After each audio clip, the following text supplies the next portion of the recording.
कहानी शुरू होती है शंघाई सिटी से। एक शांत कमरे में नीले हरे बालों वाली औरत जैंग वोंगशिन अपने न्यूबॉर्न बेटे को दूध पिला रही थी। वो अपने बच्चे चेंचिन से कहती है कि कितना लकी है वो, बस खाना और सोना। मुस्कुराते हुए बोली कि वो उसकी वजह से नींद खो रही है, लेकिन अगर वो स्वस्थ बड़ा हो जाए तो सब इसके काबिल है। उसे नहीं पता था कि ये बच्चा ऑर्डिनरी नहीं है। वो एक रीइंकारनेटेड इंसान था, अपने पिछले जीवन की कॉन्शियसनेस लेकर पैदा हुआ। दूध पीते पीते उसने नोट किया कि उसका दिमाग पूरी तरह डेवलप नहीं हुआ है, लेकिन फिर भी वो सब कुछ समझ रहा है। अचानक उसके सामने एक नीला गेम जैसा स्टेटस स्क्रीन आया। उस पर लिखा था name Lin Jichin, age 33 days, biological level ordinary tier 1। तभी उसे एहसास हुआ कि उसके पास एक स्पेशल चीट एबिलिटी है। 3 महीने की उम्र में लिन जिचिन अपने क्रिब में था और उसके माता पिता जांग वानिन और लिन यान उसे देख रहे थे। उसके पिता बोले कि यह बच्चा शारीरिक रूप से कितना गिफ्टेड लग रहा है, शायद बड़ा होकर एक माइटी जीन फ्यूजर बनेगा या कम से कम एक साइबॉग। तभी लिन जीचिन जोर जोर से किक मार रहा था।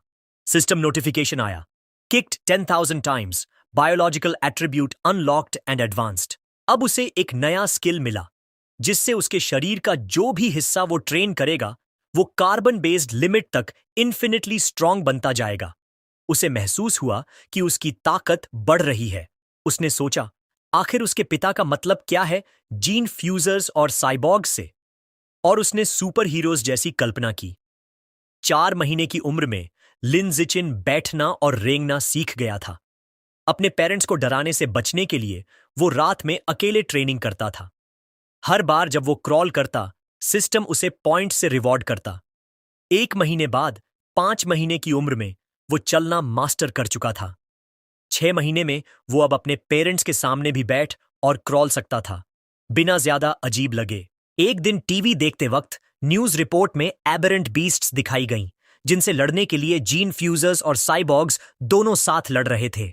तभी पहली बार लिन जिचिन को समझ आया कि ये दुनिया उसकी पुरानी दुनिया से कितनी अलग है। उसने जाना कि इस धरती पर म्यूटेशन हो चुका है और टेरिफाइंग क्रीचर्स पैदा हुए हैं, जिन्हें एबरेंट बीस्ट्स कहते हैं। इनसे लड़ने के लिए इंसानों ने 2 रास्ते बनाए। 1. मैकेनिकल असेंशन, जहां इंसान अपने शरीर को टेक्नोलॉजी से मॉडिफाई करके पावरफुल साइबॉग्स बनते हैं। 2. जीन मॉडिफिकेशन, जहां इंसान एबरेंट बीस्ट्स के जीन्स को अपने साथ फ्यूज करके जीन फ्यूजर्स बनते हैं और मॉन्स्टर्स से अपनी शक्ति से लड़ते हैं। ये सब डेंजर्स समझकर रीइंकार्नेटेड लिन जीचिन ने ठान लिया कि वो अपने सिस्टम का इस्तेमाल करके सुरक्षित बड़ा होगा, धीरे धीरे इवॉल्व करेगा और इस खतरनाक दुनिया में सरवाइव करेगा। एक दिन डोरबेल बजी। जंग वोंगशिन दरवाजा खोलती है और सामने नीली ड्रेस पहनी हुई एक औरत खड़ी है, शू मिंग। वो उनका नया पड़ोसी है। शू मिंग अपने परिवार का परिचय कराती है, अपने पति शेनजानी और छोटी बेटी शेनकिंग हान का, जो एक डॉल पकड़कर खड़ी है। लिन जिचिन उस छोटी लड़की को देखता है जिसके बाल पर्पल हैं।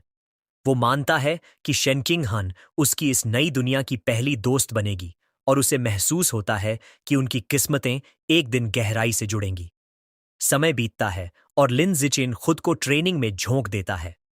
7 महीने की उम्र में अपने यूज एंड एडवांस स्किल की वजह से वो दौड़ना, कूदना और बेसिक भाषा बोलना खुद से बातें करके सीख जाता है और हर एक्टिविटी से स्टैट पॉइंट्स कमाता है।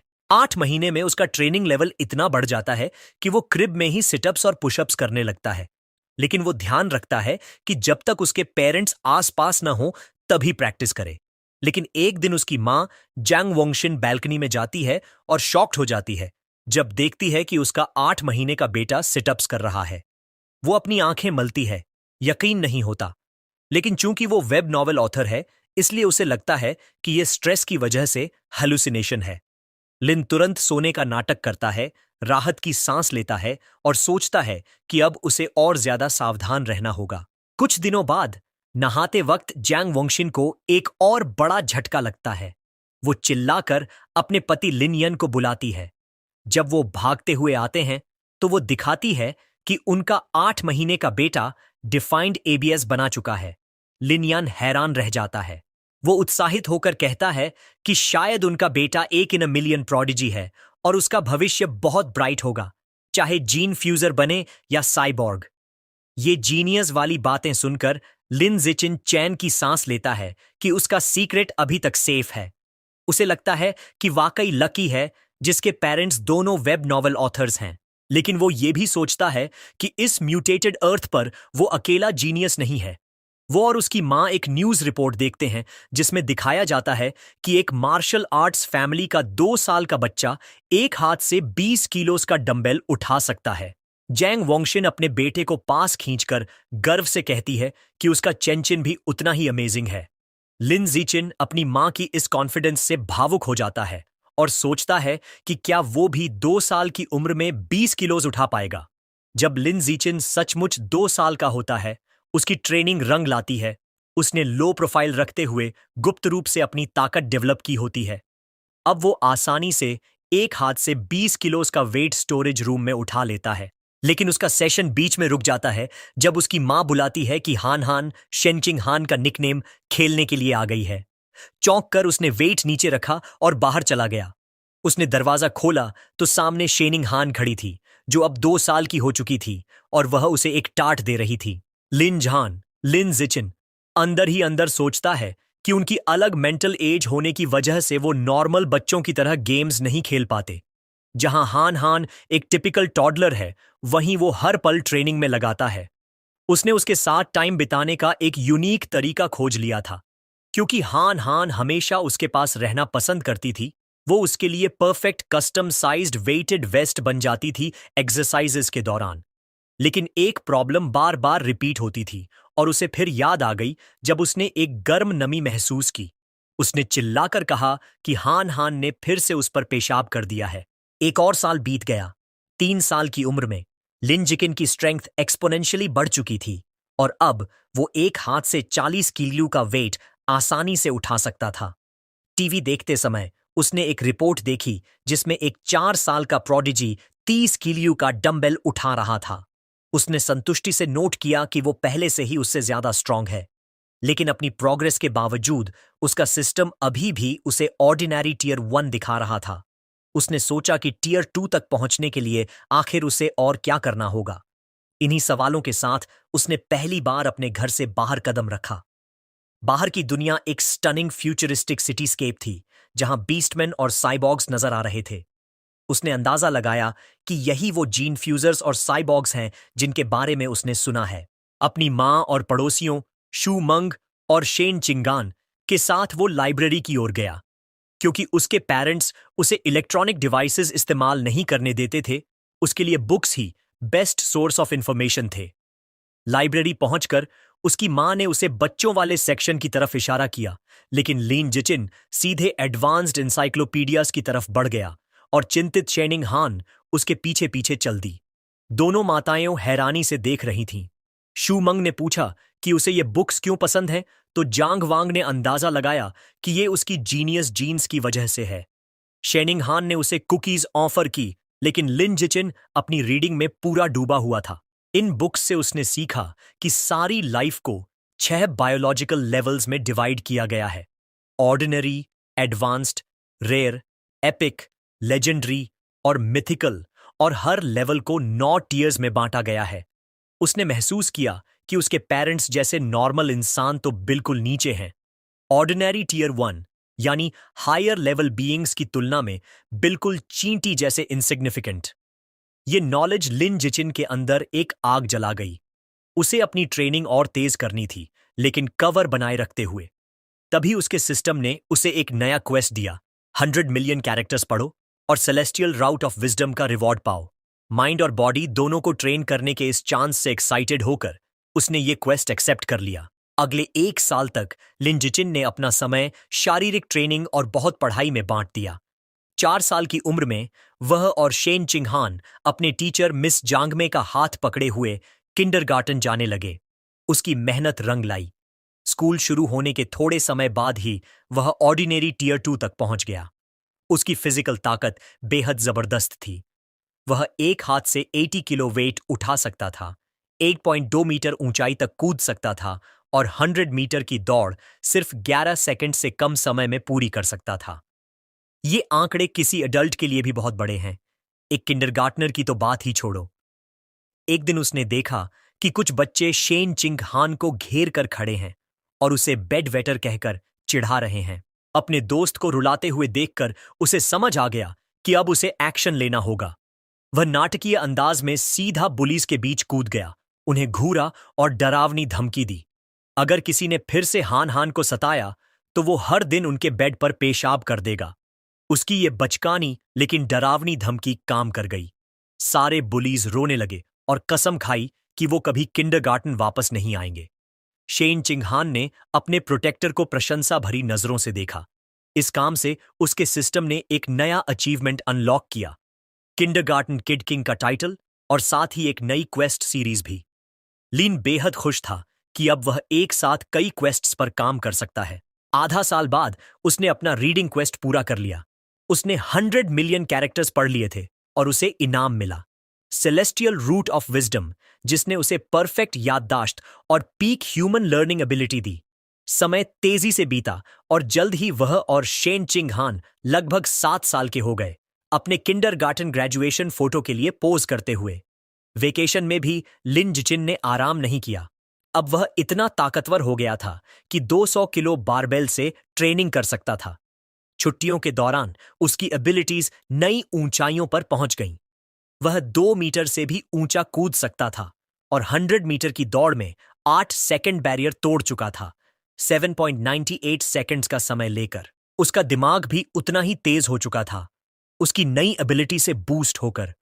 उसने पहले ही एलिमेंट्री स्कूल का ज्यादातर सिलेबस खत्म कर लिया था। उसकी नई जिंदगी सनशाइन एलिमेंट्री स्कूल में शुरू हुई, क्योंकि वह एडवांस्ड सब्जेक्ट्स खुद ही पढ़ रहा था।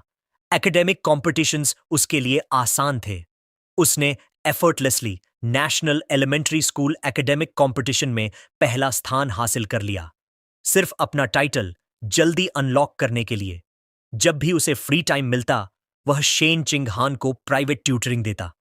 वो भले एक्सेप्शनल टैलेंट नहीं थी, लेकिन मेहनती जरूर थी। उसकी मदद से उसकी ग्रेड्स तेजी से इंप्रूव हो गईं। सिर्फ एक सेमेस्टर बाद ही वह क्लास में दूसरे नंबर पर आ गई, जबकि लिन जिचिन पहले स्थान पर था। अपनी क्वेस्ट को स्पीड अप करने के लिए उसने स्कूल स्पोर्ट्स मीट्स में भी हिस्सा लिया और हर रिकॉर्ड तोड़ डाला। उसे लगा था कि उसकी स्कूल लाइफ इसी प्रिडिक्टेबल रूटीन में चलती रहेगी, लेकिन तभी एक नया स्पेशल ट्रांसफर स्टूडेंट आया। टीचर ने नए स्टूडेंट का परिचय कराया, एक लड़की लंबे सिल्वरी ब्लू बालों के साथ, जिसका नाम था बाय। लिन जिचिन ने तुरंत समझ लिया कि वह अलग है। जैसे ही वह दरवाजे पर खड़ी हुई, उसे फेंट अनयूजुअल ऑरा महसूस हुआ, जो किसी नॉर्मल इंसान की नहीं थी। जैसे ही नई ट्रांसफर स्टूडेंट बाईशुअर सीट ढूंढने के लिए अंदर चली, बाकी स्टूडेंट्स जिज्ञासा से उसे देखने लगे। शेनचिंग हन झुककर लिन जिचिन, जिसे वो प्यार से श्याओचेन बुलाती है, से फुसफुसाती है कि बैशु के बाल कितने सुंदर हैं, बिल्कुल विंटर की स्नोफ्लेक्स जैसे। लेकिन लिन जिचिन का मूड ब्यूटी पर बात करने का नहीं था। जैसे ही बयू उसके पास आकर बैठी, उसका ध्यान उस अजीब नॉन ह्यूमन ऑरा पर था जो वो उससे महसूस कर रहा था। उसने सोचा, क्या ये कोई जीन फ्यूजर है या फिर किसी का डिसेंडेंट? आने वाले दिनों में बाई सबके लिए एक रहस्य साबित हुई। वो किसी से बात नहीं करती थी और जैसे ही क्लास खत्म होती, अपना सिर डेस्क पर रख देती और बिल्कुल हिलती भी नहीं। वो तो बमुश्किल वॉशरूम के लिए भी उठती थी। शुरुआत में बच्चे क्यूरियस थे, यहां तक कि उसके सोते हुए फोटोज भी लेते थे। लेकिन जब उसका बिहेवियर वैसा ही रहा तो सबका इंटरेस्ट चला गया और क्लासरूम फिर से नॉर्मल हो गया। लेकिन 1 महीने बाद ये शांति टूट गई। एक अजीब फिनोमिनन शुरू हुआ। बावर के शरीर से एक सफेद चिपचिपा लिक्विड निकलने लगा। वो सब्सटेंस बहुत बदबूदार था और उसके कपड़ों और पैरों पर बहता रहा। बाकी स्टूडेंट्स ने घृणा से रिएक्ट किया और शिकायत करने लगे कि स्मेल कितनी खराब है। एक लड़का मजाक उड़ाते हुए गंदी बातें करने लगा और फिर अपनी पानी की बोतल उस पर उड़ेल दी, कहते हुए कि वो उसे वॉश कर रहा है। अपमानित और भीगी हुई बिशु ने डेस्क पर अपनी मुट्ठी भींच ली। आंसू उसके चेहरे पर बहने लगे और वो हल्की हल्की सिसकियों के साथ रोने लगी। बुलीज उसकी हालत देखकर जोर जोर से हंसने लगे। अपनी डेस्क से देखते हुए शेनकिंग हान ने चिंता भरी नजरों से लिन जिचिन से पूछा, क्या हम उसकी मदद कर सकते हैं? लिन जिचिन उलझन में था। उसने तो शुरू से महसूस किया था कि बायू खतरनाक है, तो फिर वो क्यों रो रही है? लेकिन उसने मदद करने का फैसला किया। जैसे ही वो बुलीज की तरफ बढ़ा, उसने अपनी सोच फिर से बदली। शायद वो सचमुच कोई खतरा नहीं, बस एक कमजोर लड़की थी जिसे सताया जा रहा था, और उसे कदम उठाना ही होगा। लिनीचुन सीधा मेन बुली के पास गया और उसकी कॉलर पकड़ ली। उसने नाम लेकर कहा, ग्वानचुन। एक डरावनी मुस्कान के साथ उसने उसे ऑर्डर दिया कि तुरंत बूमाओं की डेस्क साफ करो। ग्वानचुन डर के मारे हकलाने लगा और बोला, हाँ, अभी साफ करता हूं। बाकी बुलीज को भी पता था कि अब वो फंस चुके हैं, क्योंकि लिंडसी का नाम स्कूल में बदनाम था, पढ़ाई और लड़ाई दोनों में माहिर। यहां तक कि 6th ग्रेडर्स भी उससे पंगा नहीं लेते थे। डरकर सबने जल्दी जल्दी टिश्यूज उठाए और मेस साफ कर दिया। जब डेस्क साफ हो गई तो लिंडसियन की नजरें पूरे ग्रुप पर घूमी। उसने सबको ऑर्डर दिया कि तुरंत माफी मांगो। बुलीज पसीने से तरबतर डरते डरते लाइन में खड़े हो गए और सिर झुकाकर माफी मांगी, वादा किया कि अब कभी उसे तंग नहीं करेंगे। बुलीज के जाने के बाद बायू ने ऊपर देखा। उसकी आंखें आंसुओं से भरी थीं। उसने लिन जिचिन और शेन चिंगहान दोनों को शुक्रिया कहा। शेनिंगहान ने उसका कंधा थपथपाया और कहा, क्लासमेट्स को एक दूसरे की मदद करनी चाहिए। उस दिन से शेनिंगहान ने ठान लिया कि वो उस चुपचाप रहने वाली सफेद बालों वाली लड़की की दोस्त बनेगी और हर बार लिन जिचिन को भी अपने साथ घसीट लाती थी। धीरे धीरे तीनों साथ समय बिताने लगे। शेनिंगहान हमेशा सबसे अच्छे स्नैक्स पहले बयू को देती। एक दिन जब शेन चिंगहान ने उसे एक ट्रीट दी तो बाऊ झिझकी। उसने कहा, क्या तुम्हें मेरी स्मेल से घिन नहीं आती? मुझे माफ करना कि मैंने तुम पर भरोसा नहीं किया, लेकिन बचपन से सबने मुझे दूर रखा है। किसी का अच्छा होना इतना अनरियल लगता है कि मुझे लगता है मैं सपना देख रही हूं। बिशुअर हैरान रह गई जब शेनिंगहान ने मजबूती से कहा, यह सपना नहीं है। वो हल्की मुस्कान के साथ बोली, मुझे पता है कैसा लगता है। मैं कभी तुमसे घिन नहीं करूंगी।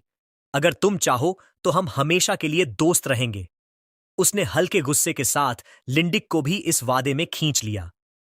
भावनाओं से भरकर बाशुअर ने शीनिंगहान को कसकर गले लगा लिया।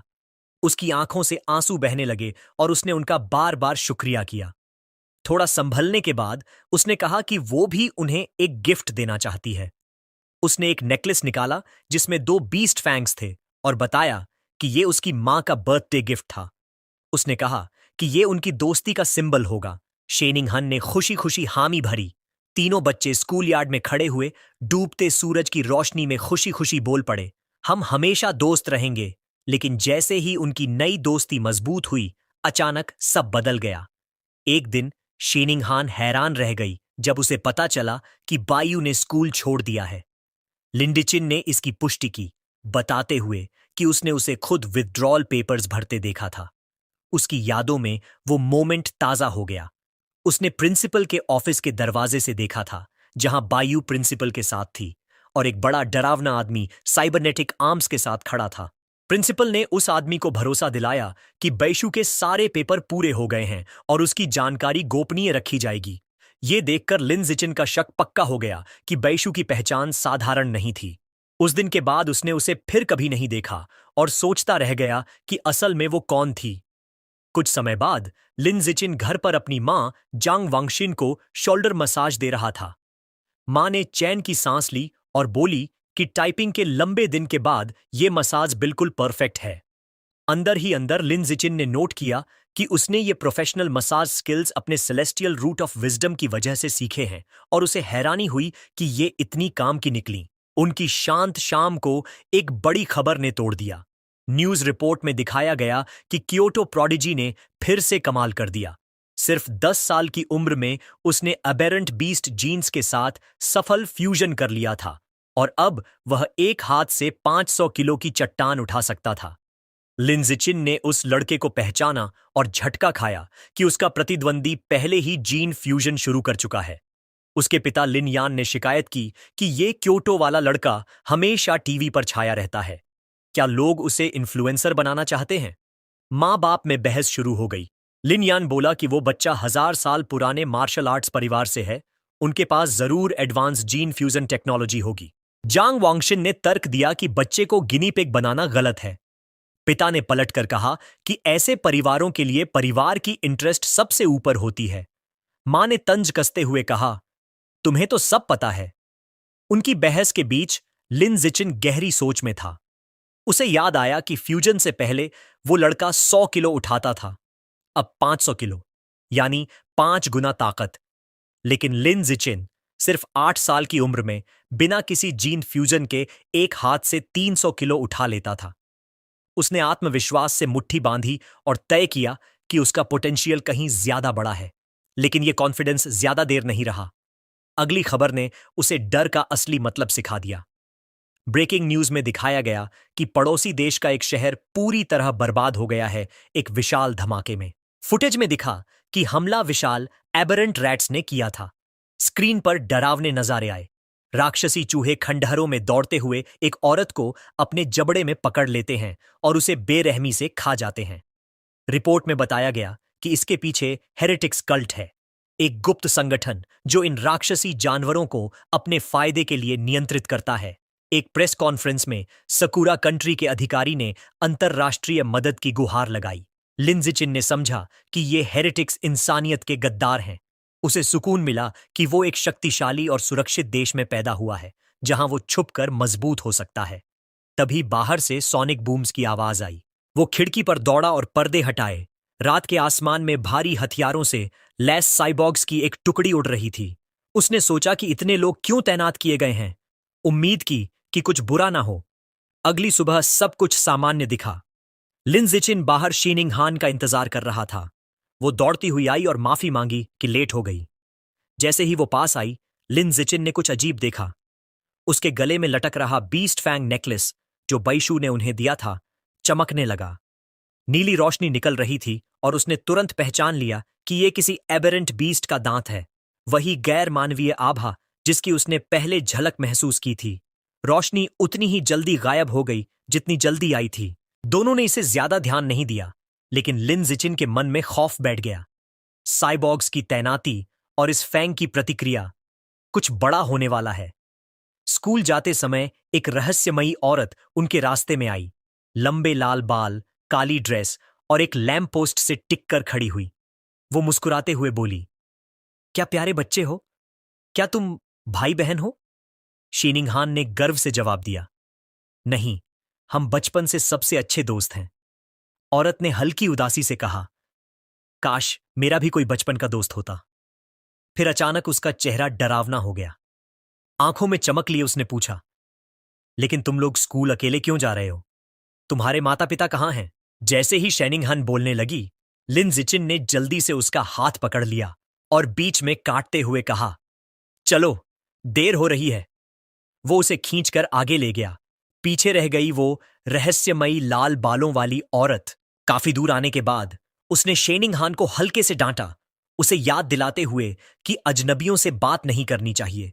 उसने सिर हिलाकर हामी भर दी। स्कूल के बाद लिन जिचिन उसे एक सुनसान गली से ले गया। शीनिंग हान घबराकर बोली कि यह जगह कितनी डरावनी है। लिन जिचिन ने समझाया कि इस इलाके को गिराने का काम तय हो चुका है और सब लोग पहले ही यहां से जा चुके हैं। उनकी चाल अचानक एक जानी पहचानी आवाज से रुक गई। सुबह वाली लाल बालों वाली औरत फिर सामने आ गई, यह कहते हुए कि आखिर तुम लोग स्कूल से बाहर आ ही गए। वह अकेली नहीं थी, उसके साथ एक बड़ा मांसल आदमी था जिसका नाम शांग था। औरत ने शांग से कहा कि बच्चे यहीं हैं। लिन जिचिन घबरा गया। उसने जानबूझकर अलग रास्ता चुना था, लेकिन फिर भी वह उनका पीछा करते हुए आ गई थी। वह औरत मीठी आवाज में उन्हें पास बुलाने लगी, यह कहते हुए कि उसके पास उनके लिए ट्रीट्स हैं। उसका साथी शांग अधीर हो गया। उसने कहा कि बातें बंद करो और सीधे इन्हें बेहोश करो ताकि काम जल्दी निपट जाए। बिना और कुछ बोले शांग उनकी तरफ दौड़ा, हाथ में कपड़ा लिए हुए, चिल्लाता हुआ कि उसे जल्दी है ताकि इन्हें बेचकर पैसे बना सके। जैसे ही वह पास आया, लिन जिचिन ने शीनिंग हान को धक्का देकर किनारे किया और खुद सामने खड़ा हो गया। उसने अपनी मुट्ठी भींची और पूरी ताकत से शांग के चेहरे पर मुक्का मारा। मुक्का सीधे शांग के चेहरे पर लगा और उसका बड़ा शरीर वहीं रुक गया। अगले ही पल वह दर्द भरी चीख के साथ गली के अंदर पीछे जा गिरा। लाल बालों वाली औरत यह देखकर हैरान रह गई। उसे यकीन नहीं हो रहा था कि एक प्राइमरी स्कूल का बच्चा किसी बड़े आदमी को इतनी जोर से उड़ा सकता है। जमीन पर पड़ा शांग खून उगल रहा था। शांग के गिरते ही लिन जिचिन ने औरत पर ध्यान दिया। इससे पहले कि वह कुछ कर पाती, उसने उसके पेट पर एक जबरदस्त मुक्का मारा और फिर एक तेज अपरकट झड़कर उसे बेहोश कर दिया। गिरे हुए अपहरणकर्ताओं को देखकर उसका चेहरा कठोर हो गया। उसने पास की एक ईंट उठाई और सोचा कि सुनसान गली में कोई कैमरा नहीं है, इसलिए इन्हें यहीं खत्म करना होगा। अगर ये जिंदा रहे तो उसकी असली ताकत सबको पता चल जाएगी और उसका छिपकर मजबूत बनने का प्लान बिगड़ जाएगा। लेकिन ठीक उसी समय जमीन बुरी तरह हिलने लगी। एक भयंकर भूकंप ने गली को हिला दिया। अचानक एक विशाल पंजा पास की दीवार तोड़कर बाहर निकला। अगले ही पल धूल और मलबे से एक दैत्याकार विकृत चूहा बाहर आया। वह राक्षसी चूहा बच्चों को नजरअंदाज कर सीधे बेहोश औरत की ओर झपटा, लेकिन उसे खाने के बजाय उसने पंजे से उसका सिर धड़ से अलग कर दिया। फिर उसने कटा हुआ सिर उठा लिया। यह देखकर शेनिंग हान चीख पड़ी। खतरे को पहचानते हुए लिन जिचिन ने उसे अपनी बाहों में उठा लिया और बोला, यह एक दैत्य चूहा है, हमें सुरक्षित जगह भागना होगा। वह तुरंत मुड़ा और उसे लेकर भाग निकला। भागते भागते अचानक आसमान में लाल और सुनहरे रंग की एक चमक दौड़ती है। एक फीमेल साइबॉर्ग जिसकी सुनहरी बाल थे और हेलमेट पर खरगोश जैसे कान लगे थे, बिजली जैसी तेजी से गली में आ उतरती है।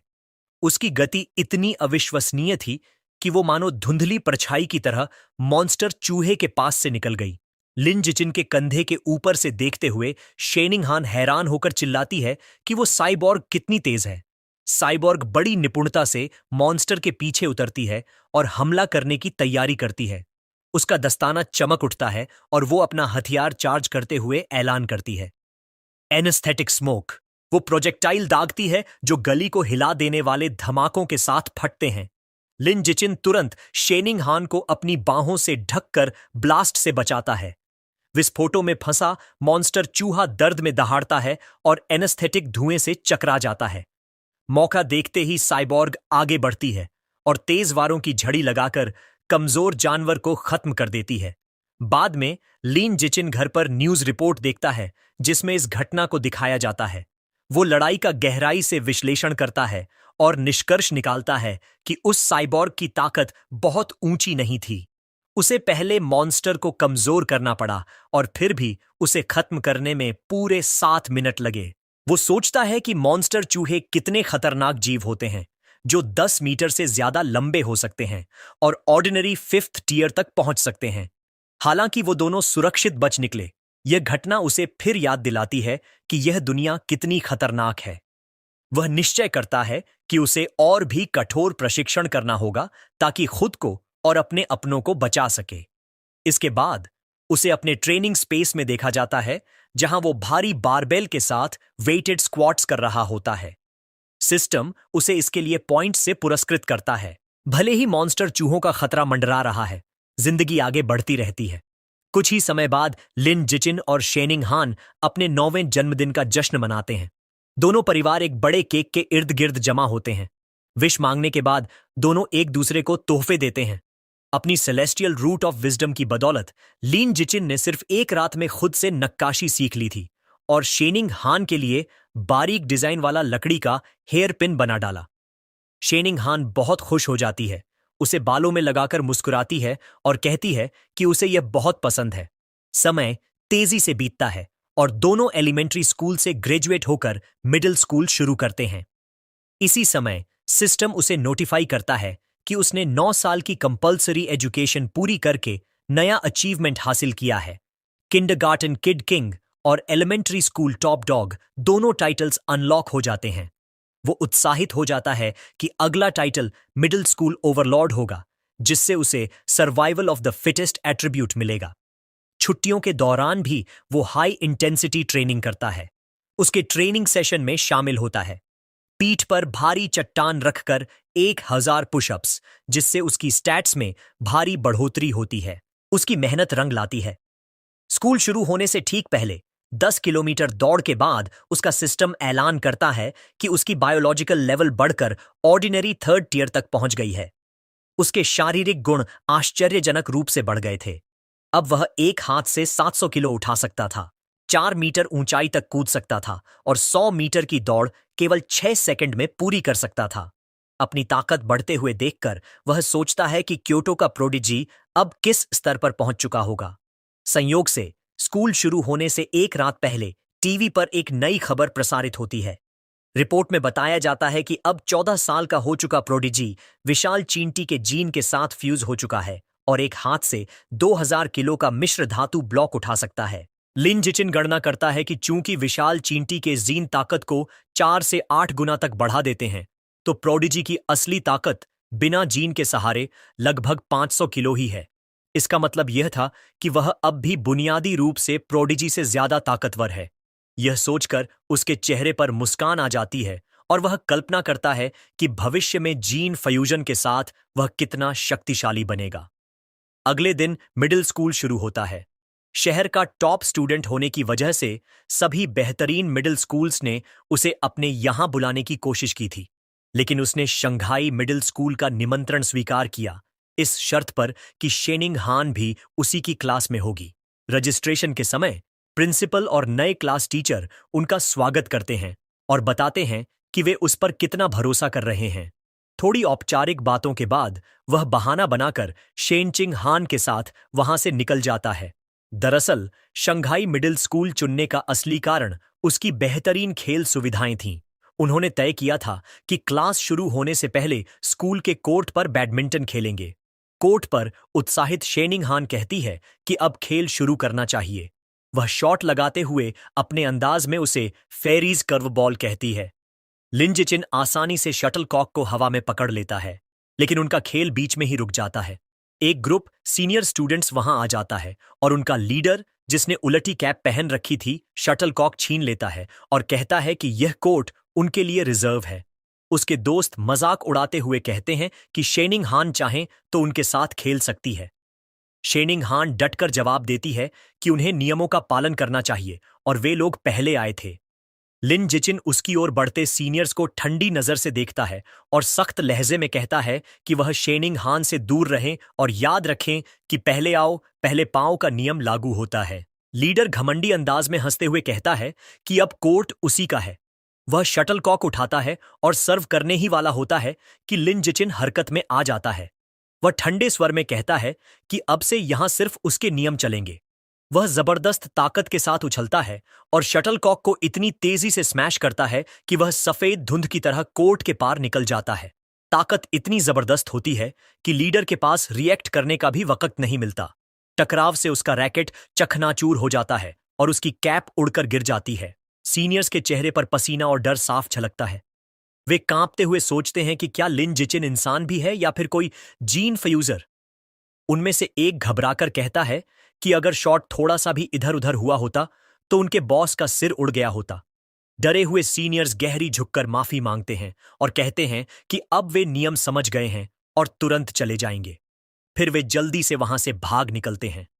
शायद उस घटना की खबर फैल गई थी, क्योंकि उसके बाद कभी किसी ने लिन जिचिन या शेन चिंगहान को परेशान करने की हिम्मत नहीं की। स्कूल जीवन बाकी लगभग वैसा ही था, बस अब यह बड़ा था और सुविधाएं बेहतर थीं। पढ़ाई में लिन जिचिन बहुत आगे था, क्योंकि वह मिडिल स्कूल का पूरा कोर्स पहले ही पूरा कर चुका था। क्लास में वह अक्सर दिलचस्प किताबें पढ़कर समय बिताता था। रात को वर्कआउट के बाद वह अपने सेलेस्टियल रूट ऑफ विजडम का इस्तेमाल कर ऑनलाइन नए नए स्किल्स सीखता, जैसे कुकिंग, फोटोग्राफी, ड्राइविंग, स्विमिंग और कई तरह के खेल। Middle school Overlord title unlock करने के लिए उसने सिर्फ हर विषय में पहला स्थान ही नहीं पाया, बल्कि स्कूल को नेशनल प्रतियोगिताओं में भी रिप्रेजेंट किया। और आखिरकार वह ढेरों ट्रॉफीज के बीच खड़ा दिखाई दिया। लो, प्रोफाइल बनाए रखने के लिए वह जानबूझकर हर प्रतियोगिता में पहला स्थान नहीं लेता था। पूरा एक सेमेस्टर बीत गया, लेकिन टाइटल अब तक अनलॉक नहीं हुआ। हालांकि उसके शानदार प्रदर्शन ने उसे कई फैन गर्ल्स दिला दी, जो उसकी डेस्क पर ढेरों लव लेटर्स छोड़ जाती थीं। लेकिन उसने उन सबको नजरअंदाज कर दिया। शेनचिंग हान को ट्यूशन देने के अलावा वह आने वाले स्कूल स्पोर्ट्स फेस्टिवल पर ध्यान केंद्रित कर रहा था। उसे विश्वास था कि अगर उसने उसमें पूरी तरह दबदबा बना लिया तो आखिरकार टाइटल अनलॉक हो जाएगा।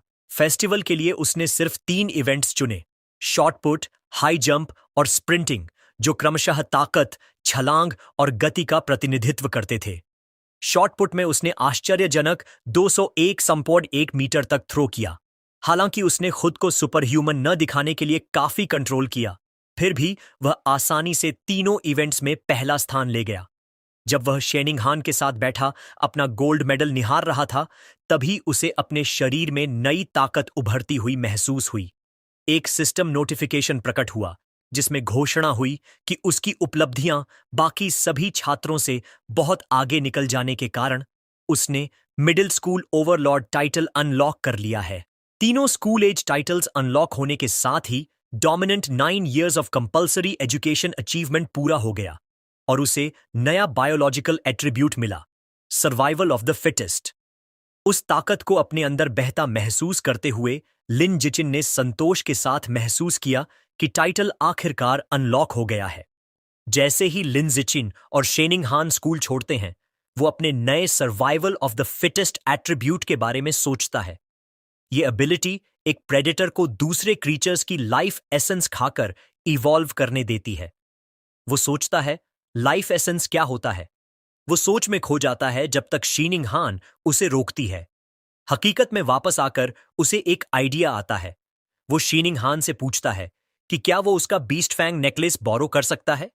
वो मान जाती है और उसे दे देती है।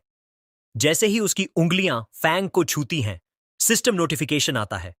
इसमें लिखा होता है कि उसने एबिसल जायंट बटरफ्लाई की लाइफ एसेंस का एक ट्रेस डिवावर कर लिया है और नया गाइड बुक खुल गया है जिसमें 1% प्रोग्रेस है।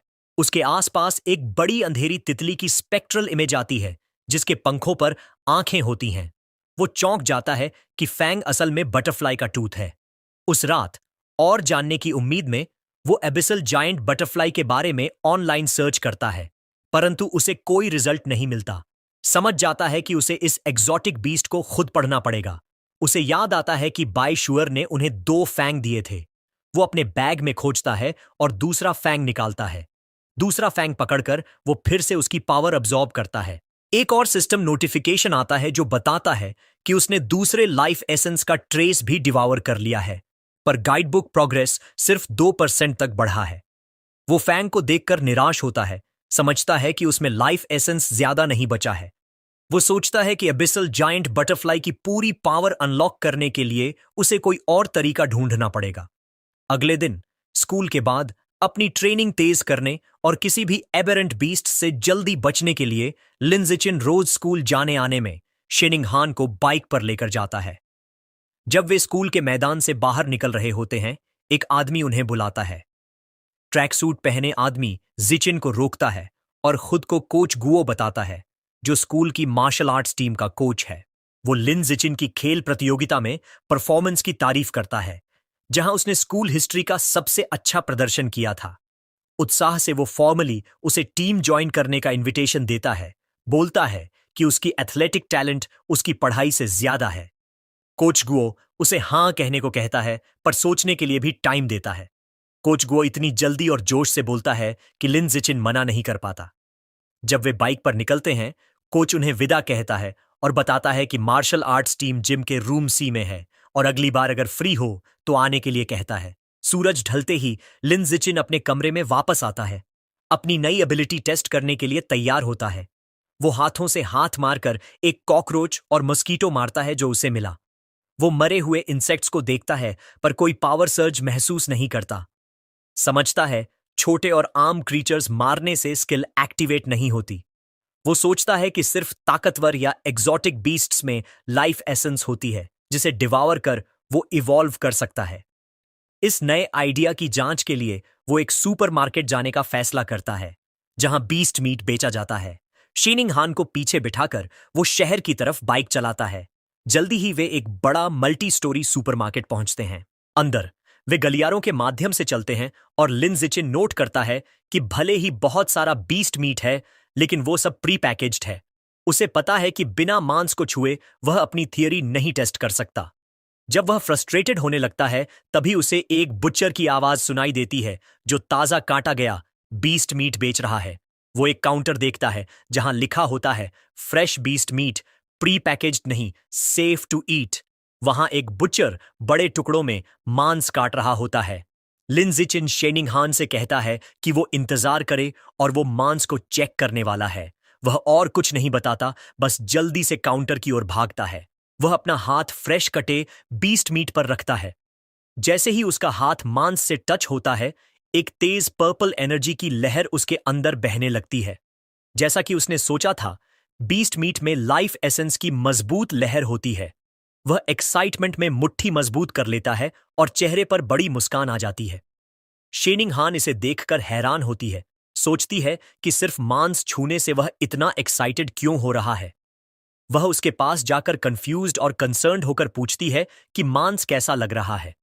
लिन जिचिन कूल बने रहने की कोशिश करता है और कैजुअली कहता है कि मांस सामान्य से ज्यादा ताजा लगता है और पूछता है क्या वो भी छूना चाहती है। शेनिंग हान हाथों से तेजी से इनकार करती है और कहती है कि उसने काफी छुआ है दोनों के लिए।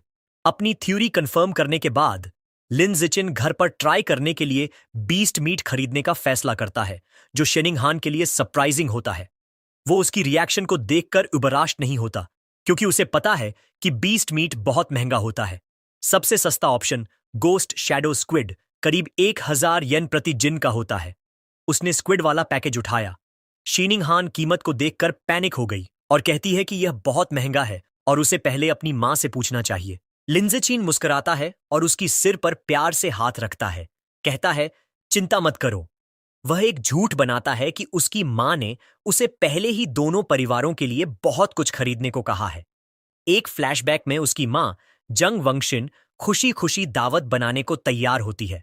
अंदर से लिन जिचिन स्वीकार करता है कि शेयरिंग उसकी योजना का हिस्सा है, लेकिन उसका ज्यादा इंपॉर्टेंट कारण यह टेस्ट करना है कि क्या वह खाने के दौरान लाइफ एसेंस अब्जॉर्ब कर सकता है, क्योंकि उसे डर है कि सीधे अब्जॉर्प्शन से मांस खराब हो जाएगा।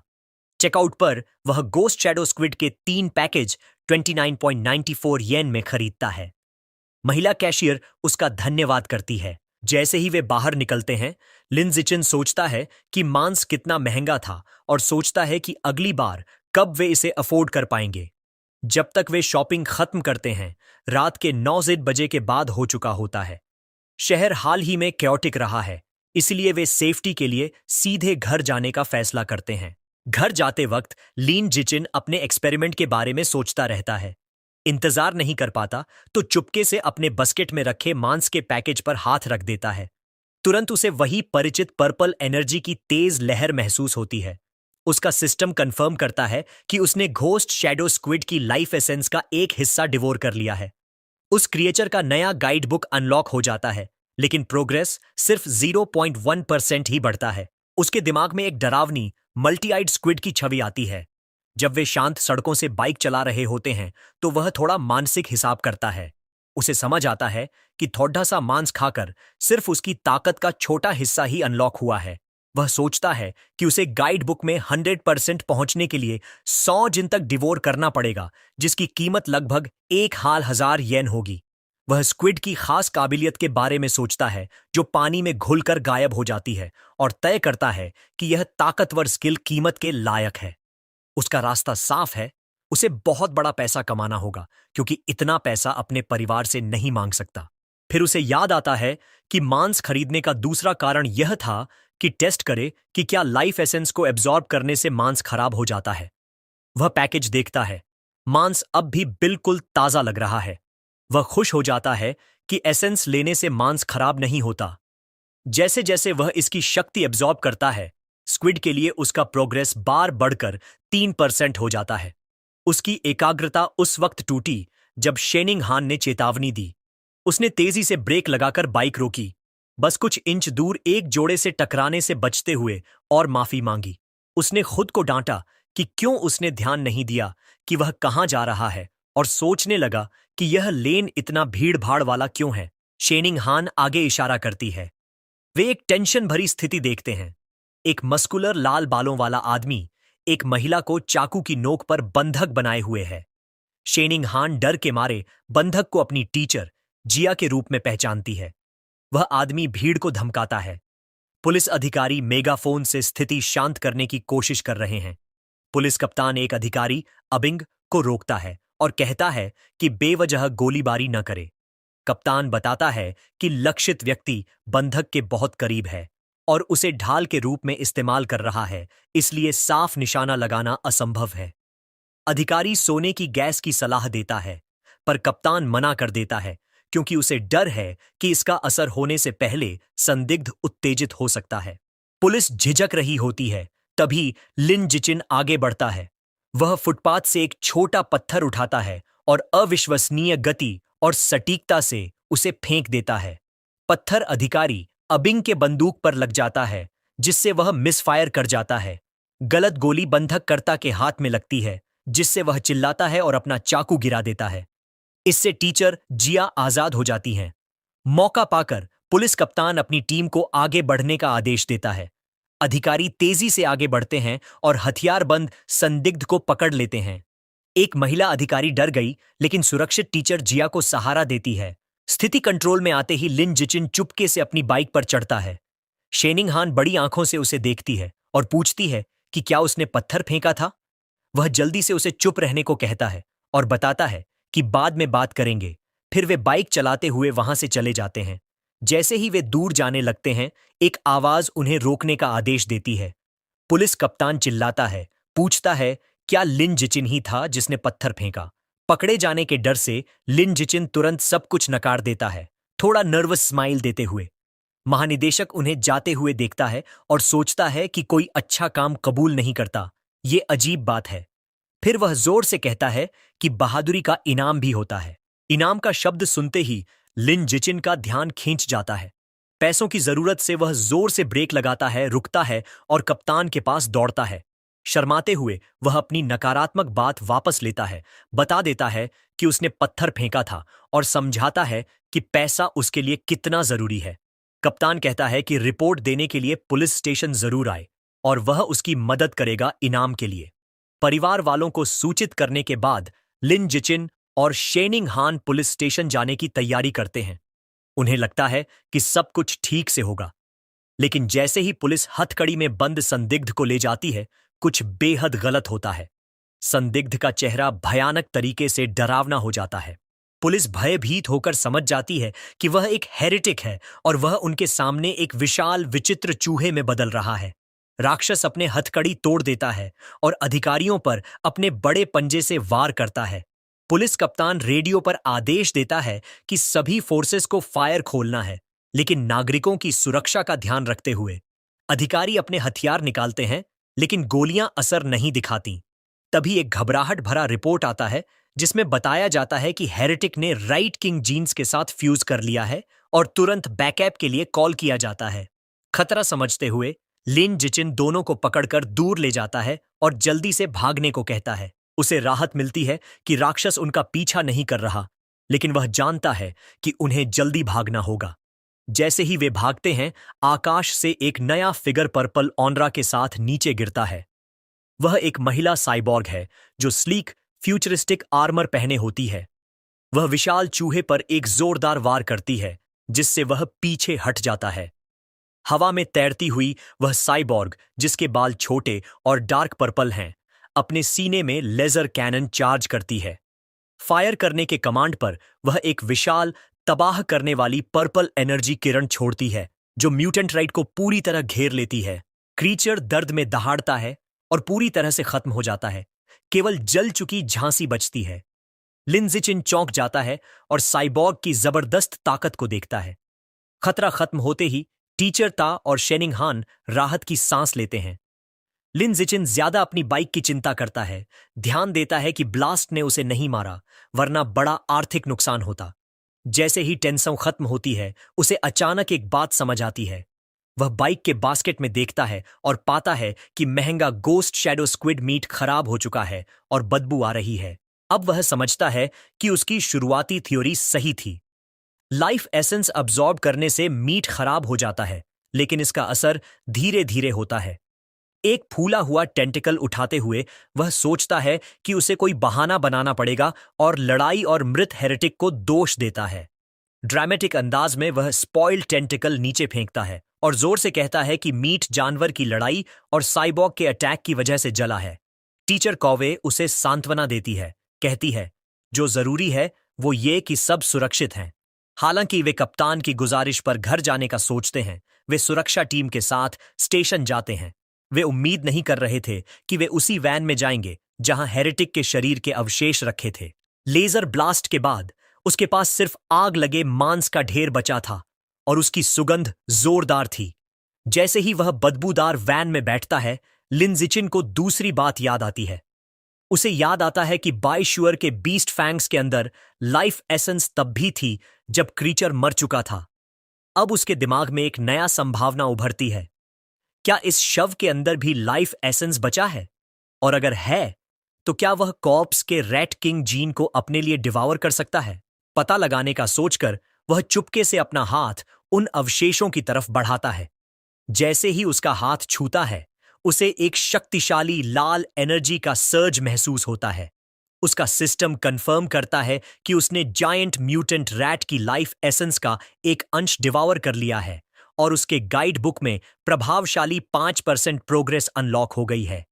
वह हैरान हो जाता है कि उसने इतना ज्यादा अब्सॉर्ब कर लिया और समझ जाता है कि सोर्स की फ्रेशनेस सीधे सीधे इस बात पर असर डालती है कि उसे कितनी लाइफ एसेंस मिल सकती है।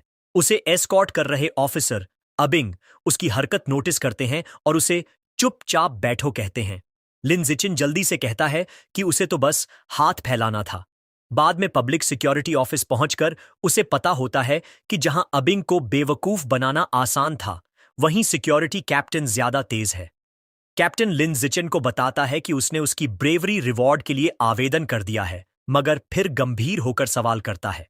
वह पूछता है कि एक मिडिल स्कूलर इतनी दूरी पर और खराब रोशनी में इतने सटीक तरीके से कैसे हेरेटिक के नाइफ हाथ पर पत्थर मार सकता है। लिनजाक्चन टालमटोल जवाब देता है, कहता है कि ऐसा इसलिए है क्योंकि वह अक्सर अपने दाएं हाथ की ट्रेनिंग करता रहता है। यह अजीब जवाब सुनकर कैप्टन थोड़ी देर के लिए चुप रह जाता है। उनकी बातचीत तभी टूटती है जब शेनिंगहान आवाज लगाती है कि उसकी आंटी आ गई हैं। लिनजिचिन हैरान रह जाता है जब वह देखता है कि उसके माता पिता स्टेशन में घबराते हुए दाखिल हो रहे हैं। उसकी मां घबराई हुई हालत में उसकी तरफ दौड़ती है, डर से चेहरा सफेद और आंखों में आंसू, उसका नाम पुकारते हुए। वह उसे कसकर गले लगाती है और पूछती है कि वह ठीक है या नहीं, और कहती है कि उसने उसे आधा मरने जितना डरा दिया। वह मां को शांत कराने की कोशिश करता है, भरोसा दिलाता है कि वह ठीक है, और तो और उसे ब्रेवरी रिवॉर्ड भी मिला है। उसे कसकर पकड़े हुए उसकी मां उससे वादा लेती है कि अगली बार कोई खतरा हुआ तो वह सबसे पहले कहीं छुप जाएगा। उसकी आंखों में आंसू भर आते हैं और वह कहती है कि उसे बस इतना चाहिए कि वह सुरक्षित बड़ा हो। लिनजिचिन अपनी मां की दिल से निकली चिंता से विजिबली प्रभावित होता है।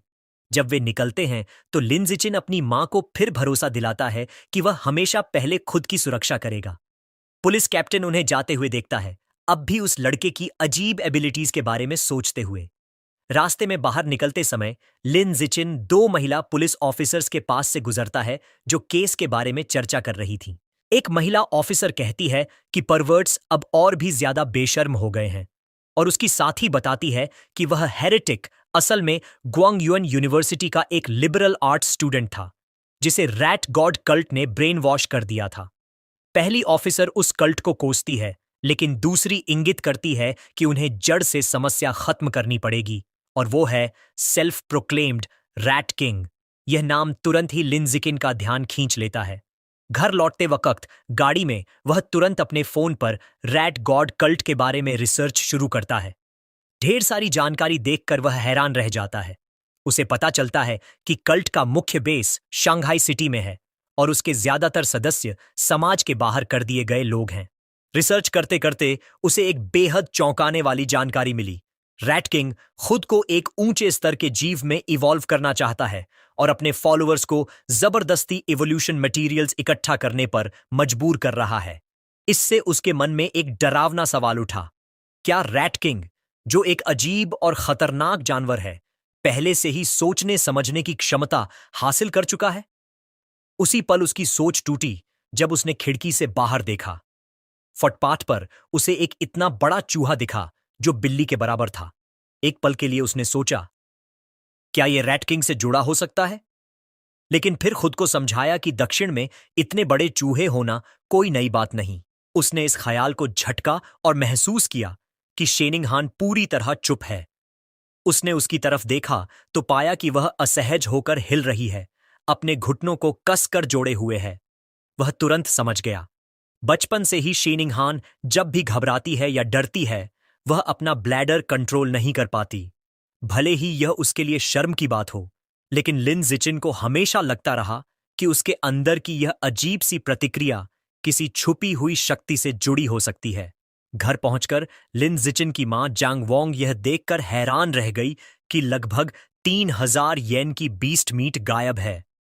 लिन जिचिन ने तुरंत एक बहाना बना लिया और शर्माते हुए बोला कि इमरजेंसी में भागते समय शायद वह कहीं गिर गई। उसकी मां ने तुरंत उसकी सुरक्षा को पहली प्राथमिकता दी और कहा कि मांस की चिंता छोड़ो, बस इतना मायने रखता है कि तुम सुरक्षित हो।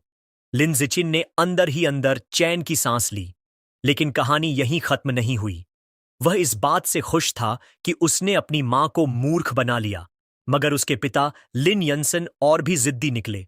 उन्होंने कहा कि वह उस महंगे मांस को ढूंढने वापस जाएंगे और शेखी बघारते हुए बोले कि भले ही वह एक फेडेड वेज स्लेव हैं, मगर हिम्मत और जज्बे में किसी से कम नहीं। लिन जिचिन ने उन्हें रोकने की कोशिश की और कहा कि लौटना बहुत खतरनाक है और वैसे भी मांस तो अब खराब हो चुका है। लेकिन उसके पिता शक में पड़ गए और पूछा, तुम्हें कैसे पता चला कि मांस खराब हो गया है? घबराकर पसीना पोंछते हुए लिन जिचिन ने जल्दी से जवाब दिया, बस अंदाजा लगाया था।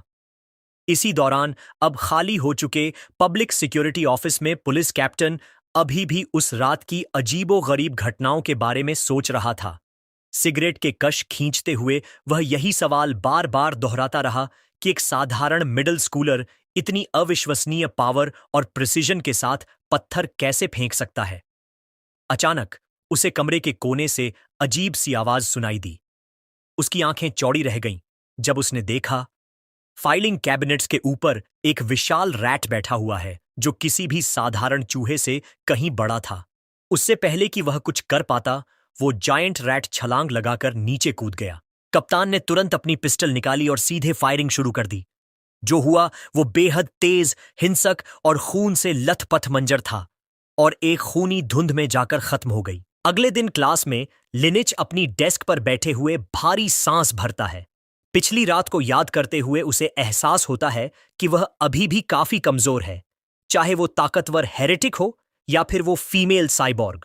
उसे जल्दी पैसे कमाने होंगे ताकि ज्यादा बीस्ट मीट खरीदकर अपनी गाइड बुक का प्रोग्रेस बार भर सके, जैसे कि गोस्ट शैडो स्क्विड। कुछ देर वह सोचता है कि शायद इन्फ्लुएंसर बनना या स्टडी मटेरियल्स बेचना काम आ जाए, लेकिन तुरंत ही इस आइडिया को खारिज कर देता है। उसे लगता है कि यह सब बहुत फ्लैशी है और उसके लो प्रोफाइल के लक्ष्य के खिलाफ है। अचानक उसके दिमाग में एक नई सोच आ जाती है। उसे याद आता है कि इस दुनिया में एकेडमिक्स से ज्यादा मार्शल आर्ट्स और जीन फ्यूजन की अहमियत है। वह तय करता है अब एक्शन लेने का समय आ गया है। बाद में वह जिम की ओर जाता है जहां मार्शल आर्ट्स टीम बिल्डिंग सी में प्रैक्टिस कर रही होती है। वह कोच गुओ को देखता है जो थर्मोस से पी रहे थे। लिनिच ने उन्हें ग्रीट किया। चौंके हुए कोच गुओ उससे पूछते हैं कि क्या वह टीम में शामिल होने आया है या बस टीम के बारे में और जानना चाहता है। सीधा जवाब देने के बजाय लिंडसी थोड़ा आगे झुककर धीरे से पूछता है, अगर मैं टीम में ज्वाइन करूं तो क्या मुझे सिटी टूर्नामेंट्स में कंपीट करने का चांस मिलेगा? और क्या प्राइज मनी सच में बड़ी होती है? कोच गुओ मुस्कुराते हुए कंफर्म करता है कि हां, उसे मौका मिलेगा और प्राइज मनी दसियों हजार तक की हो सकती है। उसका सबसे बड़ा कंसर्न दूर हो गया।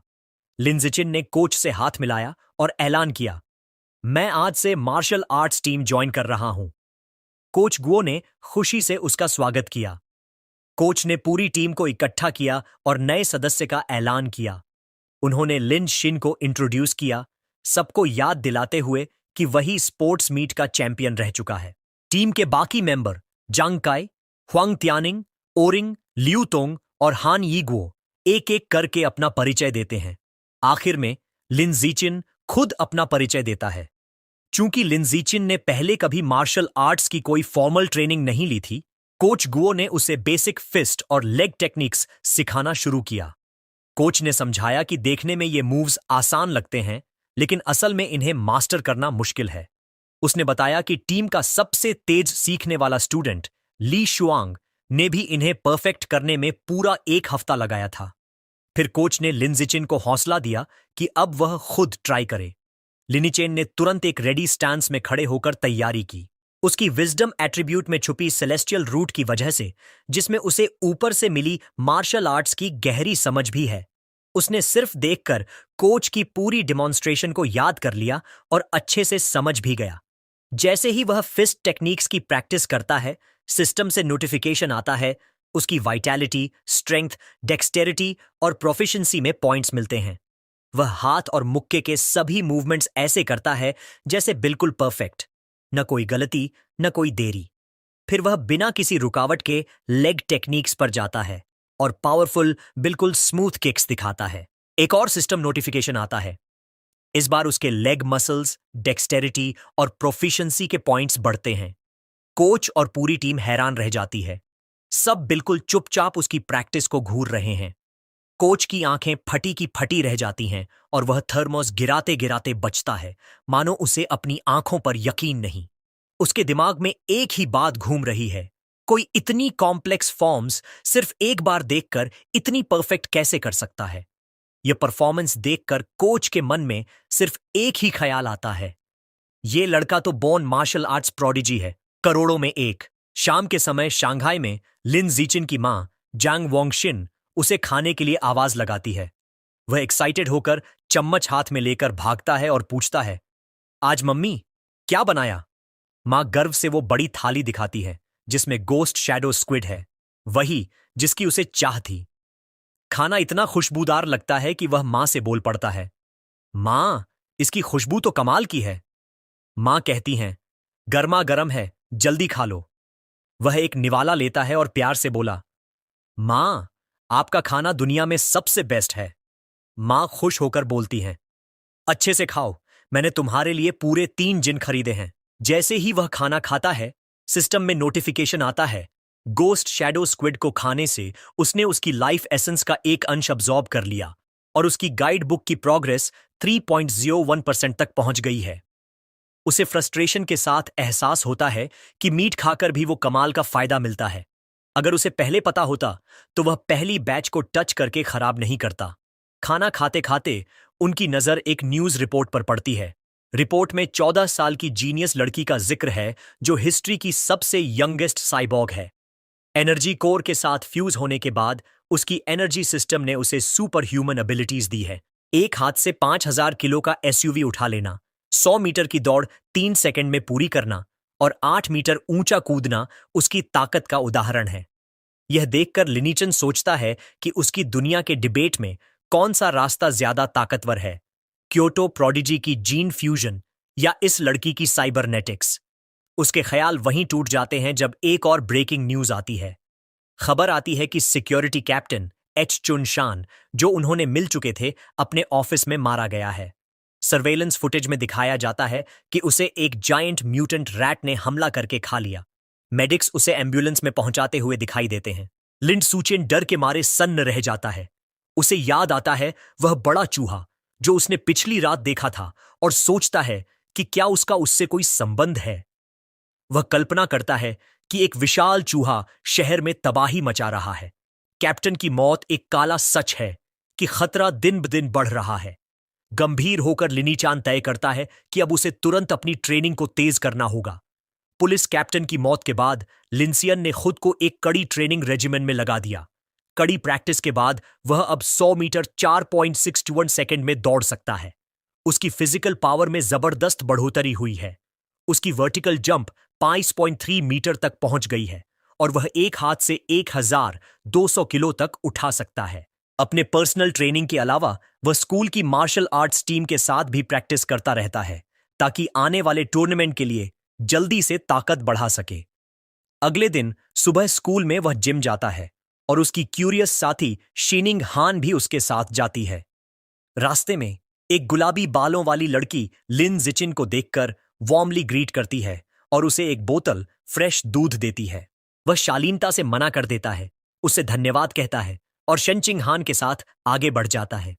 लड़की थोड़ी निराश होती है। दूर से उसकी टीममेट हुआंग तियनकिंग ये सब देख रहा होता है। वह गुस्से में मुट्ठी ताकता है नाराज होता है कि स्पोर्ट्स मीट में जिसने उसे हराया था वह उस लड़की का दिया हुआ गिफ्ट ठुकरा रहा है जिसे वह पसंद करता है। अपने गुस्से को रोक न पाने के कारण हुआंग टियनकिंग जल्दी से उनके रास्ते को रोकता है। वह लिन जीचिन का सामना करता है और उसकी बुरी आदतों और लड़की के जज्बातों को चोट पहुंचाने पर डांटता है।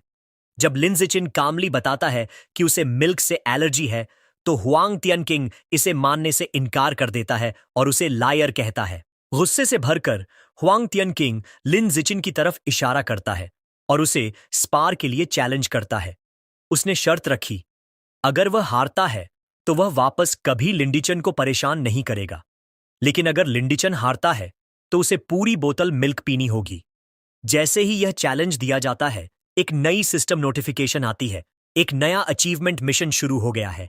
8000 अलग अलग ओपोनेंट्स को फॉर्मल कंपटीशन में हराना है, survival of the fittest biological trait के लिए। लिंड जिशियान के चेहरे पर एक शरारती मुस्कान फैल जाती है। यह मौका है जिसका वह इंतजार कर रहा था। एक धमाकेदार पर्पल ऑरा उसके चारों ओर फैलता है। वह चैलेंज स्वीकार करता है। उसकी आंखों में जीत की चमक होती है और स्पार के लिए हां कहता है। इस ड्यूल की खबर पूरे स्कूल में तेजी से फैल जाती है। दो स्टूडेंट्स उत्साहित होकर सोचते हैं कि पॉपुलर जूनियर लिन जिकिन और एक सीनियर के बीच होने वाली फाइट जरूर देखेंगे। जैसे ही वे पहुंचते हैं, जिम पहले से ही लोगों से भरा होता है। सभी लोग स्पारिंग एरिया के चारों तरफ एक बड़ी सर्कल में खड़े। भीड़ साफ तौर पर लिन जिकिन के पक्ष में है। उसकी कई फीमेल फैंस उसे जोर जोर से चीयर कर रही हैं। सब कह रही हैं, आज तो ओपोनेंट को सबक सिखा देना। उनमें से वही गुलाबी बालों वाली लड़की भी है जो अपना फोन रिकॉर्डिंग के लिए तैयार करती है। जीन काई नाक सिकोड़ता है क्योंकि उसे गुस्सा आ रहा है कि सब मान रहे हैं कि वह हार जाएगा। वो मन ही मन मानता है कि पिछले एक महीने में लिंड्स का टैलेंट वाकई हैरान कर देने वाला हो गया है। जीन काई इस लड़ाई को खुद को साबित करने और राइजिंग जीनियस को उसकी जगह दिखाने का आखिरी मौका मानता है। दूसरी तरफ उसके ओपोनेंट की सीरियसनेस के मुकाबले लिन जिचिन बिल्कुल शांत और आराम से दिखता है। वह कैजुअली कहता है, मुझे घर जाकर डिनर करना है, क्या हम फाइट जल्दी खत्म कर सकते हैं? जीन काई इसे इंसल्ट समझता है, मुस्कुरा देता है और कहता है, ठीक है, तुम्हारी आखिरी इच्छा मान लेते हैं। कोच गुओ उनके बीच आकर रेफरी बनता है। वह हाथ ऊपर उठाता है ताकि मैच शुरू कर सके और दोनों को रूल्स याद दिलाता है। लेकिन फाइट शुरू होने से पहले ही जॉन काई चिल्लाकर सबको रुकने के लिए कहता है। एक तिरस्कार भरी मुस्कान के साथ वह लिंडिचिन को हैंडीकैप ऑफर करता है।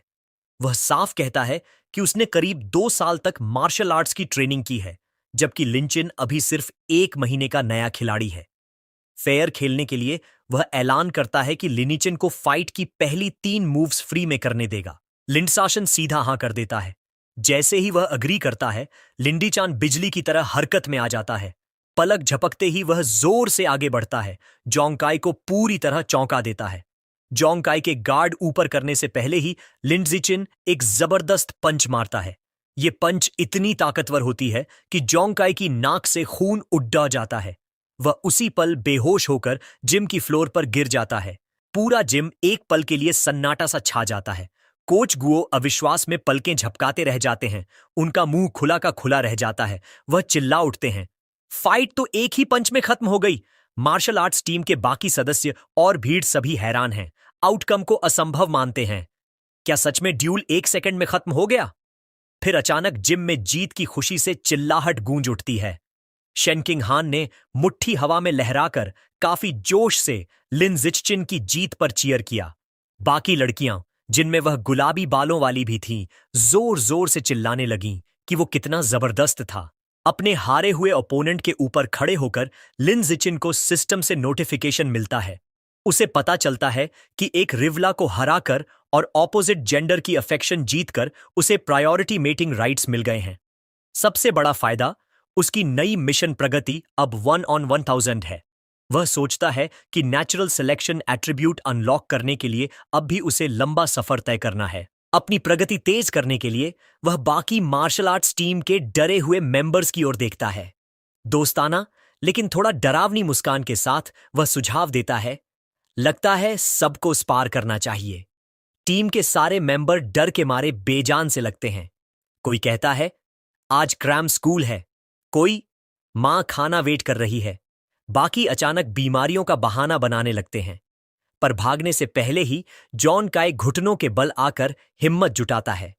वह मानने से इनकार करता है और गुस्से में लिन जिचिन पर चीटिंग का इल्जाम लगाता है, रिमैच में हराने की धमकी देता है। कोच गो सामने आ जाते हैं, जांग काय को समझाते हैं कि हार को मर्द की तरह स्वीकारो। कोच वहीं सोचते हैं, क्या वो पंच सिर्फ किस्मत थी? इसे टेस्ट करने के लिए वह टीम के एक और सदस्य शाओलजी पर आजमाने का फैसला करते हैं। उसका नाम सुनकर एक स्पाइकी बालों वाला लड़का डर से जम जाता है।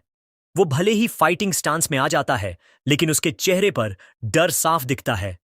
प्लीज लिनजिकिन, मेरे चेहरे पर मत मारना। 10 मिनट बाद हाल साफ है। कई मार्शल आर्ट्स टीम के मेंबर जिम फ्लोर पर बेहोश पड़े हैं। लिनजिकिन सबके ऊपर खड़ा होता है, सोचता है कि उसने जानबूझकर ज्यादा तेज हमला नहीं किया, बस हल्की फुल्की मारपीट की। लेकिन जब वह अपने सिस्टम को दोबारा चेक करता है तो उसे निराशा होती है। शुरुआती जीत को छोड़कर बाकी कोई भी स्पार उसकी अचीवमेंट में नहीं जुड़ा। राइवल काउंट अभी भी 1000 पर ही अटका है। उसे समझ आता है कि फ्रेंडली स्पारिंग से काम नहीं चलेगा। उसे असली प्रतियोगिता में राइवल्स को हराना पड़ेगा। इसी बीच कोई उसके कंधे पर हाथ रखता है। कोच गुओ मुस्कुराते हुए एक्साइटेडली ऐलान करते हैं, लिन जिचिन असली जीनियस है। कोच कहते हैं, सिर्फ 1 महीने में यह न्यूकमर टीम का टॉप खिलाड़ी बन गया है। नई कॉन्फिडेंस के साथ कोच ऐलान करते हैं, लिन जिकिन के साथ हमारी स्कूल इस बार के रीजनल मार्शल आर्ट्स टूर्नामेंट में बाकी सबको हरा देगी। कोच की खुशी के बीच लिनसिचिन के दिमाग में एकदम क्लैरिटी आती है। वह सोचता है, कोच सही है। आने वाला टूर्नामेंट परफेक्ट मौका है, एक साथ कई ऑफिशियल ओपोनेंट से लड़ने का। अब वह ठान लेता है कि बस जैसे ही वह उन्हें ऑफिशियल कंपटीशन में हराएगा, हर जीत उसकी प्रोग्रेस में शामिल हो जाएगी। तभी हारे हुए जैंग काई की आवाज आती है। होश में आकर जैंग काई उठता है, लिन जिचिन की तरफ इशारा करता है और बहुत ही अजीब और ओवर ड्रामेटिक तरीके से अपनी हार स्वीकार करता है। उसकी अजीब बातें सुनकर शेनिंग हान, कोच गुओ और खुद लिन जिचिन सब दंग और परेशान रह जाते हैं। ड्यूल खत्म होते ही बाकी दर्शक और कोच जल्दी जल्दी भाग जाते हैं और जोंग काय अकेला खड़ा रह जाता है, शिकायत करता हुआ कि उन्होंने उसकी स्पीच पूरी नहीं सुनी। इस दुनिया में हर हाई स्कूलर को मार्शल आर्ट्स या एकेडमिक्स में से एक चुनना पड़ता है। दुनिया के खतरों को देखते हुए मार्शल आर्ट्स क्लास को ज्यादा अच्छा माना जाता है। पीछे न पड़ जाए, इसके लिए शीनिंग हान भी मार्शल आर्ट्स क्लास ज्वाइन करने का फैसला करती है और लिन जिचिन के साथ कड़ा ट्रेनिंग शुरू कर देती है। उनकी डेली प्रैक्टिस काफी इंटेंस हो जाती है। 30,000 मीटर की दौड़, उसके बाद 1 घंटे की hand to hand combat practice, फिर ताकत बनाने के लिए सिटअप्स और पुशअप्स। हर सेशन के आखिर में लिन जिचिन शेनशिंगहन को मसल टेंशन दूर करने के लिए मसाज देता है। बेशक लिंडिकिन अपनी खुद की ट्रेनिंग में भी कोई कमी नहीं छोड़ता। वह खुद को हर दिन लिमिट तक पुश करता है। उसका मकसद टूर्नामेंट जीतना और जल्दी से नेचुरल सिलेक्शन एट्रीब्यूट को अनलॉक करना है। 1 महीने बाद उनकी सारी मेहनत की असली परीक्षा आने वाली है। रीजनल मार्शल आर्ट्स टूर्नामेंट का दिन आ गया है और डिटर्मिन्ड लिन जिचिन मुकाबले के लिए बिल्कुल तैयार है। टूर्नामेंट एक बहुत बड़े सिटी जिम्नेजियम में हो रहा था, जहां एक विशाल भीड़ बीच के फाइटिंग रिंग के चारों ओर जमा थी। वेटिंग एरिया में माहौल तनावपूर्ण था। कोच गुओ घबराहट में रोस्टर देख रहा था और शिकायत कर रहा था कि उनकी स्कूल शांघाई हाई का मुकाबला सबसे ताकतवर टीम शांघाई नंबर 1 हाई से पड़ गया है। टीम का एक और मेंबर घबराहट बढ़ाते हुए बोला कि उनके विपक्षी टीम में एक ऐसा फाइटर है जो 100 मीटर रेस 9 सेकंड से भी कम समय में दौड़ सकता है। यह सुनकर सबको लगा कि वो कमजोर पड़ जाएंगे। टीम की हिम्मत टूटती देख लिंडसियन ने शांति से हाथ उठाया और कहा कि वो सबसे पहले लड़ेगा। कोच गुओ अभी भी चिंतित था, लेकिन फिर भी मान गया कि उसका सबसे भरोसेमंद खिलाड़ी मैदान में उतरे। जैसे ही लिंडचिन अरीना में पहुंचा, शेनिंग हान किनारे से उसका उत्साह बढ़ाने लगी और कोच गुओ मेगाफोन से हौसला देता रहा। लिंडसियन खुद को लड़ाई के लिए तैयार करने लगा। उसका विरोधी शंघाई नंबर 1 हाई का एक बेहद विशाल और ताकतवर छात्र आगे आया।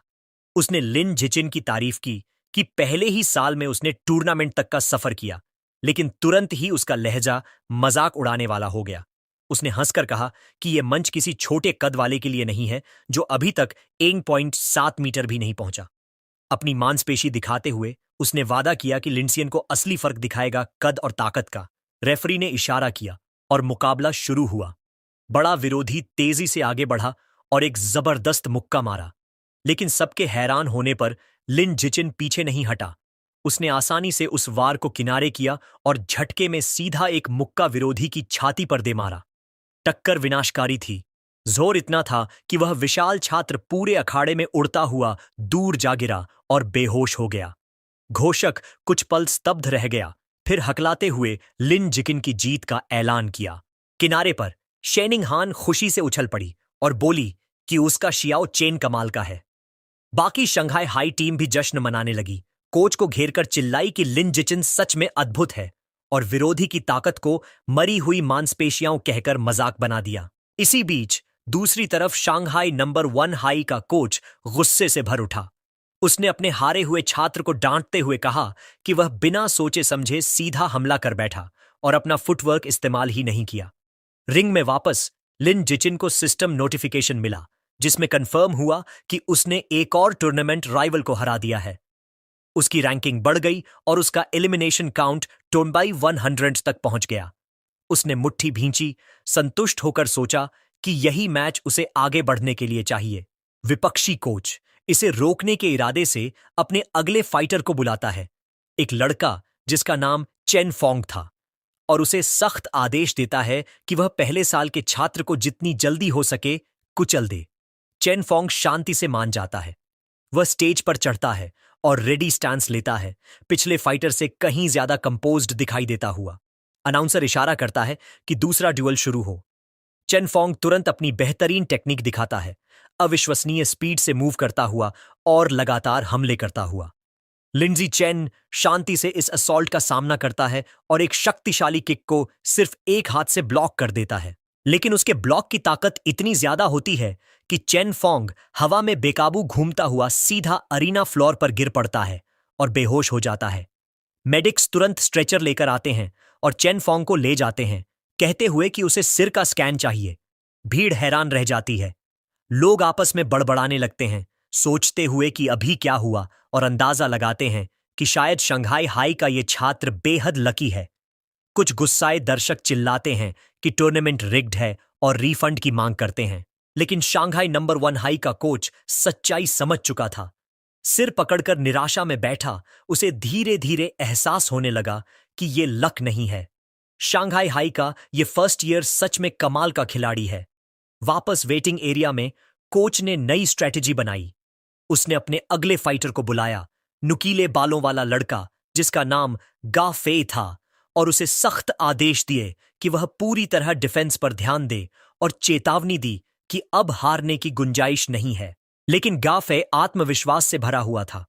उसने काल्मली अपने कोच से कहा कि चिंता मत करो, वह जरूर जीतेगा। जैसे ही वह रिंग की ओर बढ़ा, गा फे मन ही मन लीन की जीतों को नजरअंदाज कर रहा था। उसका मानना था कि उसका प्रतिद्वंद्वी असली ताकतवर नहीं है और अब तक सिर्फ चालों से जीता है। अपनी बेहतरीन स्पीड 100 मीटर डैश 9 सेकंड से कम में और ज्यादा एक्सपीरियंस के भरोसे उसे पूरा यकीन था कि वह हार ही नहीं सकता। भीड़ में घमाघमी हलचल थी। दर्शक गा फे की रेप्यूटेशन पर चर्चा कर रहे थे और उसकी स्पीड देखकर हैरान थे। भीड़ में कोई कहता है कि उसके पिता एक जीन फ्यूजन यूजर हैं और इसी वजह से उसकी एबिलिटीज इतनी एनहांस्ड हैं। सबको लगता है कि अब लिन जिचिन की ये शानदार रन यहीं खत्म होने वाली है, लेकिन साथ ही सब उसके पोटेंशियल को भी मानते हैं। अनाउंसर ड्यूअल शुरू करने का इशारा करता है। अपने कोच की बातों को अनसुना करते हुए गा तुरंत ऑफेंसिव हो जाता है। वो लिन जिचिन की तरफ जोरदार किक से अटैक करता है और फिर रैपिड स्ट्राइक्स बरसाने लगता है। यहीं वो अपनी स्पेशल टेक्निक निकालता है, flowing water shattering rock fist. Coach गुस्से से अपनी सीट से चिल्लाता है, अपने स्टूडेंट को डांटते हुए कि उसने ऑर्डर्स फॉलो क्यों नहीं किया। लेकिन गा डिफेंस को बेकार समझता है। उसे यकीन है कि उसके जैसा जीनियस को इसकी जरूरत ही नहीं। उधर लिन जिचिन आसानी से उसके सारे ब्लोज इवेड मींस डिफेंड करता जाता है। उसे ये टेक्निक इंटरेस्टिंग लगती है और वहीं खड़े खड़े डिसाइड कर लेता है कि इसे सीख लेगा। गा फ्रस्ट्रेट हो जाता है क्योंकि उसकी एक भी हिट कनेक्ट नहीं हो रही।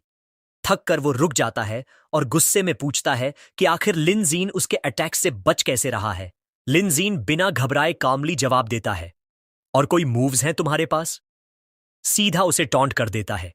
ये सुनकर गफे और भड़क जाता है और डेस्परेट होकर पंचेस की नई बराज छोड़ देता है। लेकिन मूव्स वही पुरानी और प्रिडिक्टेबल होती हैं। लिनजिचिन सोचता है, ठीक है, अब ऑब्जर्वेशन काफी हुआ, चलो खत्म करते हैं। वो आखिरी पंच को एफर्टलेसली डॉज करता है और सीधा एक पावरफुल किक गा फे के मिड सेक्शन पर मारता है। मैच वहीं इंस्टेंट खत्म। अरीना में क्राउड एकदम स्टन्ड साइलेंस में जम जाता है। फिर ये खामोशी टूटती है शंघाई हाई सपोर्टर्स की थंडरस चीयर्स से। कोच गो और शेनिंग हान खुशी से झूम उठते हैं, चिल्लाते हैं कि उनका शाओ चेन तो एक बीस्ट है। सब सेलिब्रेट करते हैं उसकी लगातार तीसरी जीत।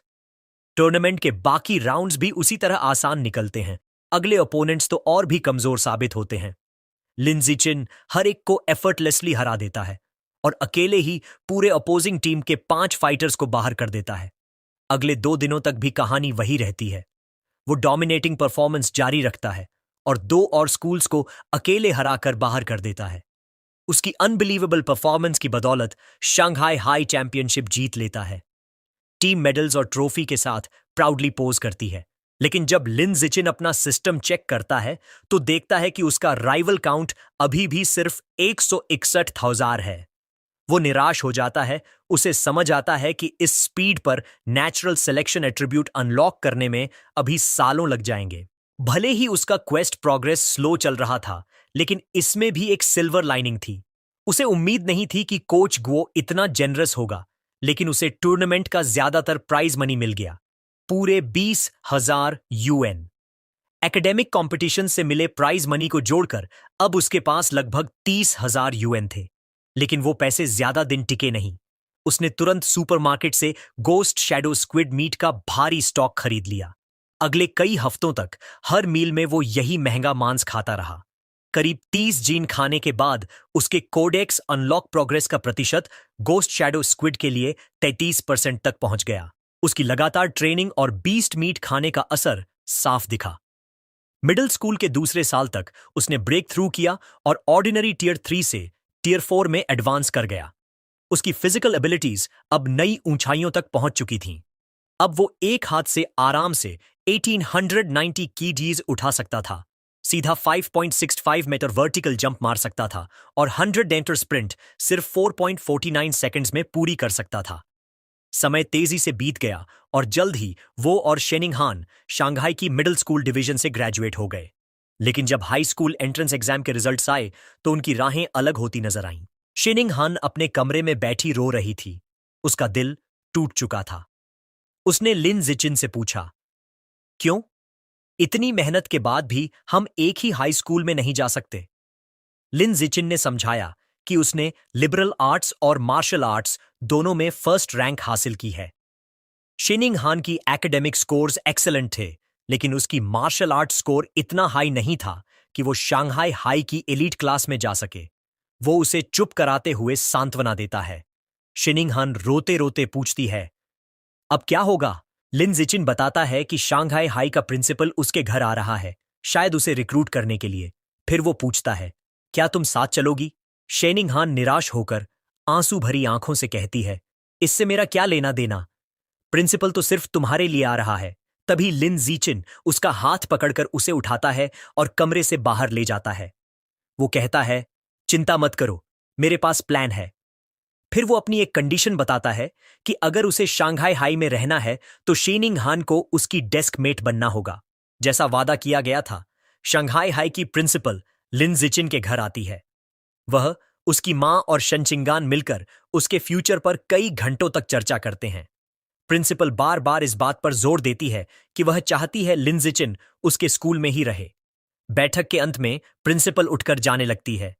आखिरी बार वह एक ऑफर देती है, अगर लिन जिचिन रुकने के लिए राजी हो जाए तो उसकी कोई भी शर्त मान ली जाएगी। मौका पाते ही लिन जिचिन अपनी एक शर्त रखता है, शेनिंग हान को भी उसी क्लास में उसके साथ जारी रहने दिया जाए। प्रिंसिपल हल्की मुस्कान के साथ नर्वस खड़ी शेनिंग हान की ओर देखती है और उसका नाम कंफर्म करती है। बिना किसी हिचकिचाहट के वह मान जाती है और कहती है कि दोनों नए साल में साथ साथ शानहाई हाई रिपोर्ट करें। खुशी से झूमते हुए लिन जिचिन और शीनिंग हान उसका धन्यवाद करते हैं। अब जब उनका हाई स्कूल फ्यूचर सुरक्षित हो गया, लिन जिचिन अपने आखिरी junior high martial arts tournament में हिस्सा लेता है। जैसा सबको उम्मीद थी, उसकी जबरदस्त ताकत उसकी टीम को आसानी से चैंपियनशिप दिला देती है। वह तय करता है कि प्राइज मनी का इस्तेमाल करके अब वह गोस्ट शैडो स्क्विड कोडेक्स को पूरी तरह अनलॉक करेगा। पहले से ही उसका 80% प्रोग्रेस पूरा हो चुका था और नई प्राइज मनी से प्रोग्रेस बार 100% तक पहुंचा सकता था। सुरक्षा के लिए वह शंघाई के बाहर एक सुनसान जंगल में जाता है। देर न करते हुए वह आखिरी बचा हुआ स्क्विड मीट खाकर उसकी लाइफ एसेंस को अब्सॉर्ब करना शुरू कर देता है। तभी नीली चमकदार एनर्जी उसे घेर लेती है और सिस्टम नोटिफिकेशन आता है कि वह बड़ी मात्रा में एसेंस अब्सॉर्ब कर रहा है। उसकी आंखें फैल जाती हैं जब अचानक पावर का अंतिम सर्ज उसके शरीर से होकर गुजरता है और प्रोग्रेस बार पूरा 100% हो जाता है। अब नया नोटिफिकेशन आता है, ghost shadow squid codex unlocked, और साथ ही नई बायोलॉजिकल एट्रीब्यूट मिली, ब्लेसिंग ऑफ लिक्विड एफिनिटी। यह एबिलिटी उसकी पानी से एफिनिटी को बढ़ा देती है। अब वह आसानी से पानी में मूव कर सकता है और एक्वाटिक जगहों पर गायब भी हो सकता है। लेकिन जैसे ही पावर सेटल होती है, वह शांत जंगल में खड़ा होकर अपने हाथों में लिम्प स्क्विड टेंटिकल्स देखता है और उसे लगता है कि यह एबिलिटी थोड़ी निराशाजनक है। पानी के पास जाकर वह इस नई शक्ति को टेस्ट करता है।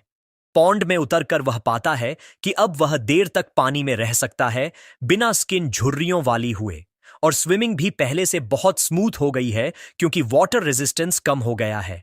इसके अलावा कोई बड़ा असर उसे नहीं दिखता। वह पानी में बैठकर सोचता है कि चूंकि गोस्ट शैडो स्क्विड एक लो टियर बीस्ट है, तो यह फेयर है कि उसकी एबिलिटी बहुत पावरफुल ना हो। वह रिजॉल्व करता है कि अगर बेहतर एट्रीब्यूट्स चाहिए तो या तो उसे हाई ग्रेड बीस्ट मीट खरीदना होगा या फिर इतना स्ट्रांग बनना होगा कि खुद पावरफुल वाइल्ड म्यूटेंट बीस्ट्स का शिकार कर सके। उसे जायंट म्यूटेंट रैट्स की टेरिफाइंग याद आ जाती है और उसकी आंखों में दृढ़ संकल्प झलकता है।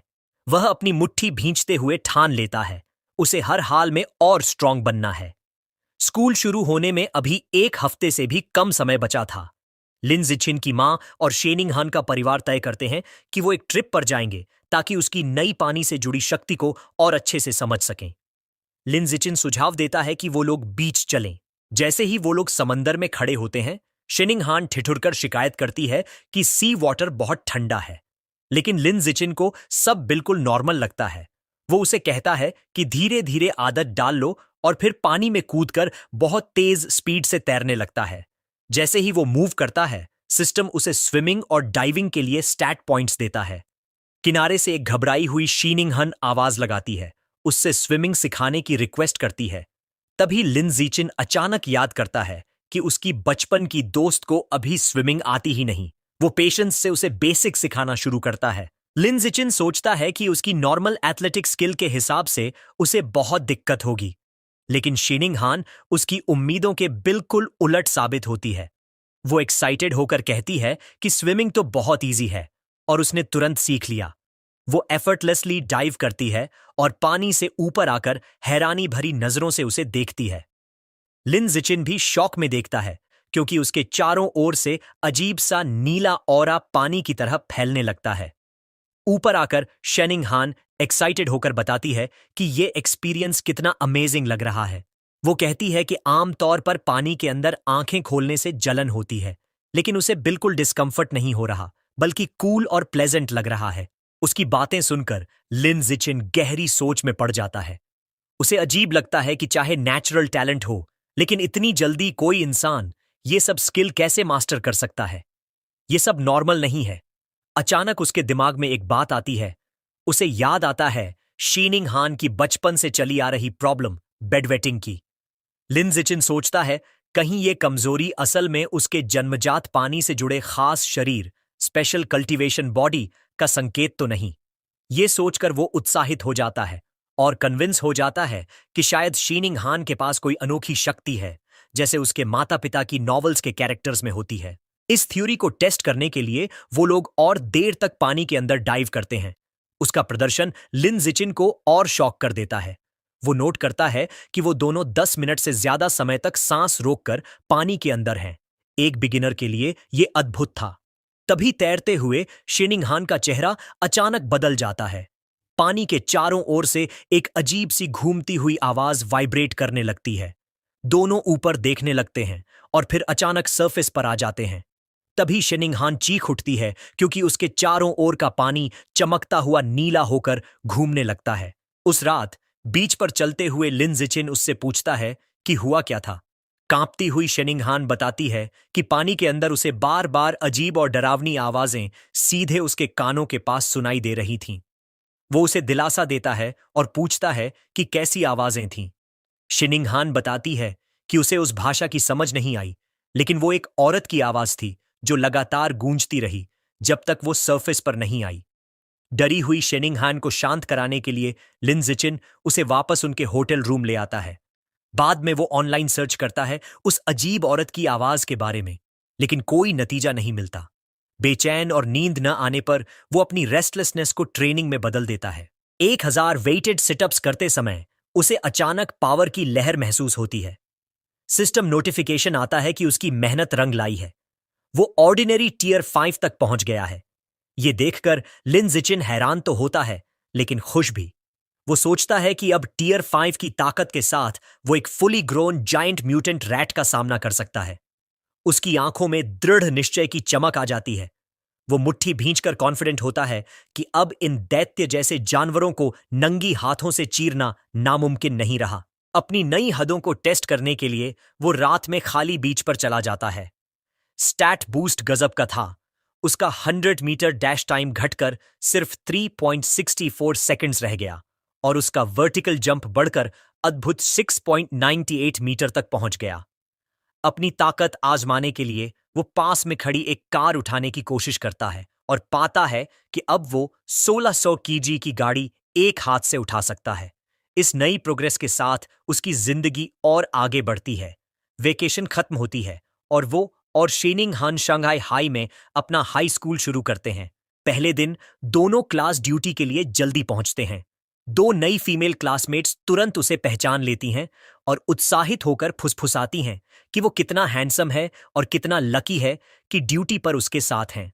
लिन जिचिन हैरान होता है कि उसकी क्लासमेट्स उसे जानती हैं, लेकिन उससे भी ज्यादा अनएक्सपेक्टेड होता है कि सिर्फ क्लास ड्यूटी करते ही सिस्टम में नया क्वेस्ट ट्रिगर हो जाता है। अचीवमेंट ये थी कि अगर वो 1000 कोऑपरेटिव टास्क्स पूरी करे तो उसे नया बायोलॉजिकल एट्रीब्यूट मिलेगा, सोशल एनिमल। शेनिंगहान के साथ क्लासरूम साफ करते हुए वो सोचता है कि ये नया एट्रीब्यूट आखिर करेगा क्या। स्कूल ईयर अभी बस शुरू ही हुआ था, इसलिए मौका पाकर वो क्लास के बाद मैमथ सुपरमार्केट चला जाता है।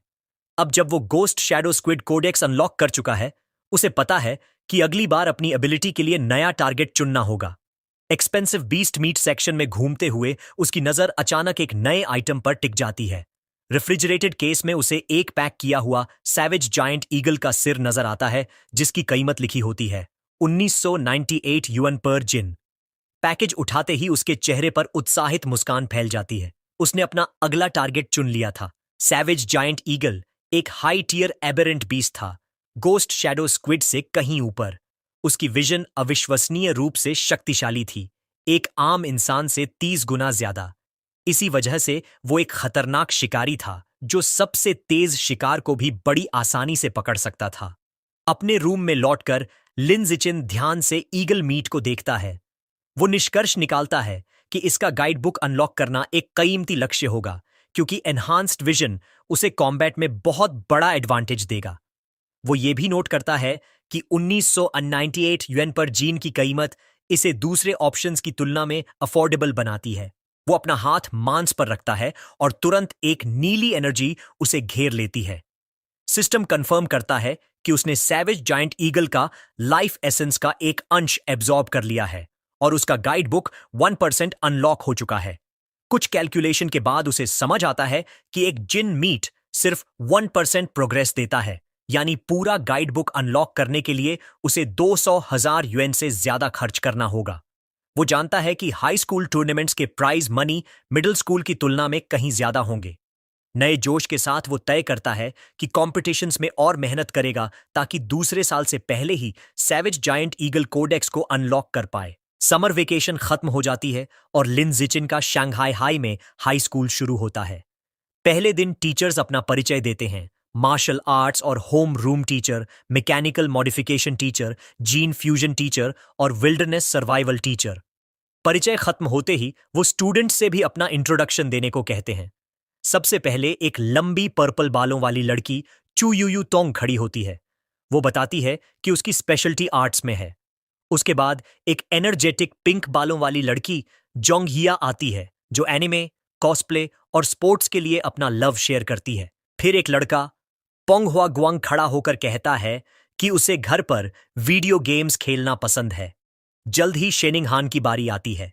सबकी नजरों का सेंटर बनने से वो बेहद नर्वस हो जाती है। लाल चेहरे के साथ वो बस इतना कह पाती है कि उसका नाम शेनिंग हान है, उसे ड्राइंग पसंद है और वो सबके फ्यूचर गाइडेंस की उम्मीद करती है। आखिर में लिन जिचिन की बारी आती है। उसका इंट्रोडक्शन सबसे छोटा और सीधा होता है। वो बस खड़ा होकर अपना नाम बताता है और सबके सपोर्ट की उम्मीद करता है। इंट्रोडक्शन के बाद समय जल्दी बीत जाता है। एक नई फीमेल क्लासमेट ब्राउन बालों वाली शीनिंग हान के पास आती है। शीनिंग थोड़ी हैरान हो जाती है। लड़की उससे पूछती है उसके एंट्रेंस एग्जाम का स्कोर क्या था। शीनिंग हान घबराते हुए जवाब देती है कि उसने 709 पॉइंट्स लिए थे और फिर उससे उसका स्कोर पूछती है। लड़की अपना नाम बताती है, चू रुई। वो इम्प्रेस्ड होकर कहती है कि शीनिंग हन का स्कोर उसके खुद के 698 से 10 पॉइंट्स ज्यादा है। चूरुई फिर फिजिकल फिटनेस टेस्ट का पूछती है और एडमिट करती है कि उसका स्कोर सिर्फ 95/500 था। यह सुनकर शेनिंग हान बहुत अनकंफर्टेबल हो जाती है। वो हकलाते हुए कहती है कि उसका स्कोर इतना अच्छा नहीं था। अंदर ही अंदर वो पैनिक करने लगती है क्योंकि उसका स्कोर सिर्फ 79 था और इसी वजह से वो एलीट क्लास में आने से ऑलमोस्ट चूक गई थी। उसे बोलने में शर्म आती है, लेकिन चू रुई हिंट नहीं पकड़ पाती और गेस करती रहती है 94, 93। शीनिंग हान सिर झुकाकर शर्म से धीरे से कहती है कि उससे भी कम था। चू रुई फिर 90s के लो नंबर्स गेस करने लगती है, जिससे शीनिंग और भी फ्लस्टर्ड हो जाती है। अचानक एक जोरदार आवाज से कोई हाथ डेस्क पर पड़ता है। चू रुई चौंक जाती है। वो लिन जीचिन था। वो स्मूथ अंदाज में झुककर चू रुई से पूछता है, क्या मैं तुम्हें वी चैट पर ऐड कर सकता हूं? इतना हैंडसम लड़का अटेंशन दे रहा है सुनकर चू रुई हैरान और खुश हो जाती है। वो तुरंत मान जाती है। अपनी सीट पर बैठी शेनिंग हान राहत की सांस लेती है, ग्रेटफुल कि लिन जीचिन ने उसे ऑकवर्ड सिचुएशन से बचा लिया। लिन जीचिन फिर एक और मेल क्लासमेट हेयू की ओर मुड़कर उससे भी कांटेक्ट एक्सचेंज करने को कहता है। फिर वो तीनों को ऐड करके एक 4 पर्सन ग्रुप चैट बना देता है। सिस्टम नोटिफिकेशन कंफर्म करता है कि उसने सक्सेसफुली ग्रुप बना लिया है और इस तरह उसका सोशल एनिमल अचीवमेंट का प्रोग्रेस 1000 हो जाता है। वो सोचता है कि यह क्वेस्ट सरप्राइजिंगली इजी है। ग्रुप चैट बनने के बाद चारों दोस्त बातें करने लगते हैं। लिन बताता है कि वो नेबरिंग न्यूआन सिटी से है और एक प्रेस्टिजियस मार्शल आर्ट्स फैमिली से बिलोंग करता है, जिनका अपना डोजो है। वो प्राउडली यह भी बताता है कि उसने Nanyuan city youth martial arts competition में 8वां स्थान पाया था। चूरुई बताती है कि उसके फैमिली के पास क्लोथिंग स्टोर्स की चेन है, जिससे वो काफी वेल्थी है। इसके बाद लिन जीचिन और शेनिंग हान भी अपने बैकग्राउंड शेयर करते हैं और चारों जल्दी ही क्लोज फ्रेंड्स बन जाते हैं। तभी हेयू पूछता है, तुम्हारे हिसाब से हमारी क्लास का सबसे स्ट्रॉन्ग स्टूडेंट कौन है? चू रुई तुरंत लिन जीचिन की ओर इशारा करती है और गेस करती है कि वही होगा, क्योंकि उसने उनके पूरे डिस्ट्रिक्ट में एंट्रेंस एग्जाम में टॉप किया था। यह सुनकर हेयू शॉक रह जाता है। उसे बिल्कुल अंदाजा नहीं था कि उसका नया दोस्त इतना अकॉम्प्लिश्ड मीन्स सफल कुशल है। हालांकि लिन जीचिन नम्रता से कहता है कि टॉप स्कोरर होना जरूरी नहीं कि किसी को सबसे स्ट्रांग बना दे। फिर वह एक चौंकाने वाला फैक्ट बताता है, प्रिंसिपल ने काफी पैसा खर्च किया था ताकि उनकी क्लास के लिए 2 एक्सेप्शनली पावरफुल स्टूडेंट्स को नुआन सिटी से रिक्रूट किया जा सके। वह दोनों स्टूडेंट्स की तरफ इशारा करता है। पहला है एक ब्लॉन्ड हेयर वाला लड़का वोंग शोयर, जो नानुआन सिटी में तीसरे स्थान पर रैंक्ड था और 100 मीटर डैश सिर्फ 7.98 सेकंड्स में पूरी कर सकता है। दूसरा है एक बड़ा मस्कुलर लड़का, लू गैंग, जिसकी नेचुरल स्ट्रेंथ बहुत जबरदस्त है और जो आसानी से 300 किलो बारबेल को सिर्फ एक हाथ से उठा सकता है। शेनिंग हन और चू रुई दोनों विजिबली इम्प्रेस्ड और थोड़े इंटिमिडेटेड हो जाते हैं, लेकिन लिन जिचिन पूरी तरह काम रहता है। अंदर ही अंदर वह उनकी अचीवमेंट्स पर हंसता है, क्योंकि वह जानता है कि ये नंबर्स तो उसने एलिमेंट्री स्कूल के समय ही क्रॉस कर लिए थे। कुछ देर बाद बेल फिर बजती है और अगली क्लास होती है टेक्स्ट बुक्स बांटने की। इस सेमेस्टर के 4 मेन सब्जेक्ट्स हैं: martial arts, gene fusion, mechanical modification और विल्डरनेस सर्वाइवल। चूंकि लिन जिचिन पहले ही ये सब मटेरियल सेल्फ स्टडी कर चुका था, वह फ्री टाइम में एक सिक्लूडेड जगह ढूंढकर ट्रेनिंग करने का फैसला करता है। ट्रेनिंग करते समय उसके विचार बड़े खतरों की ओर जाते हैं। उसे याद आता है कि खतरनाक रैट गॉड कल्ट अब भी एक्टिव है। पुलिस ने अभी तक सिर्फ लोअर लेवल हेरेटिक्स को पकड़ा है, लेकिन उनका लीडर पावरफुल रैट किंग अब भी आजाद घूम रहा है। ये ग्रिम रियलिटी उसके डिटर्मिनेशन को और बढ़ा देती है।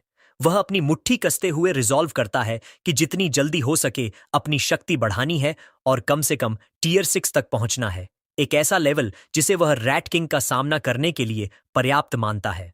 पहली प्रैक्टिकल क्लास होती है wilderness survival. Teacher Shi Chungbe students को एक वुडेड एरिया में ले जाता है और पूछता है कि क्या कोई जानता है लकड़ी रगड़कर आग जलाना। हयू धीरे से मटर करता है, ये बेकार स्किल है। लेकिन सबको सरप्राइज करते हुए वोंग शो और लू गंग आगे बढ़ते हैं और प्रिमिटिव मेथड से सक्सेसफुली आग जला देते हैं। टीचर प्रभावित होकर पूछता है उन्होंने ये कहां सीखा।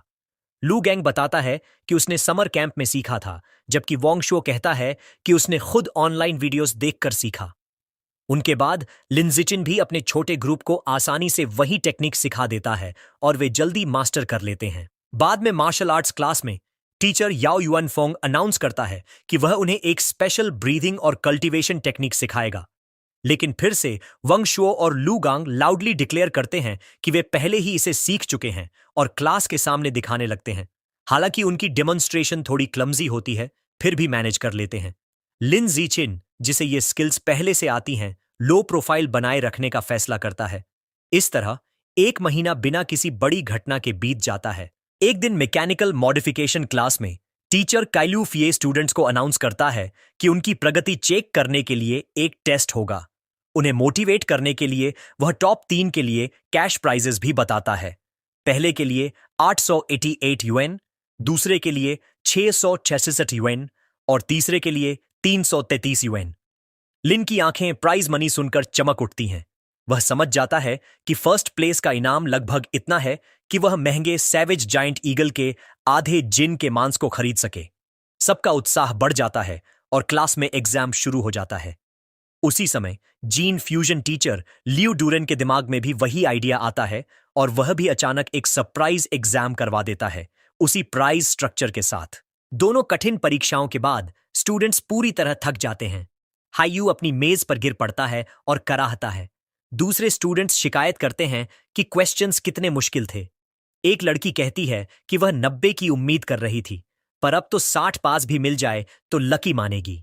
जब बाकी सब शिकायत कर रहे होते हैं, वोंग शुयर और लैंग आराम से घमंड करने लगते हैं। लू गोंग पूछता है वोंग शुयर से कि उसने कैसा किया।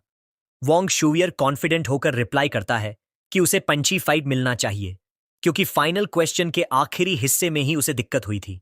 लैंग नॉनशलेंटली सहमति देता है और कहता है कि वह भी इसी हालत में है और वह भी 95 की उम्मीद करता है। उनके इस घमंडी बातचीत को सुनकर एचआईयू उनकी ओर घूरता है।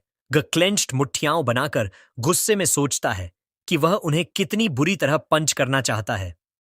तो दोस्तों, आज के लिए बस इतना ही। जैसे ही 2 नए चैप्टर आ जाएंगे, मैं एक्सप्लेन किया दूंगा। अगले पार्ट के लिए लाइक, शेयर और सब्सक्राइब करना मत भूलना। साथ ही साथ वीडियो को हाइप भी कर देना। मिलते हैं अगली वीडियो में।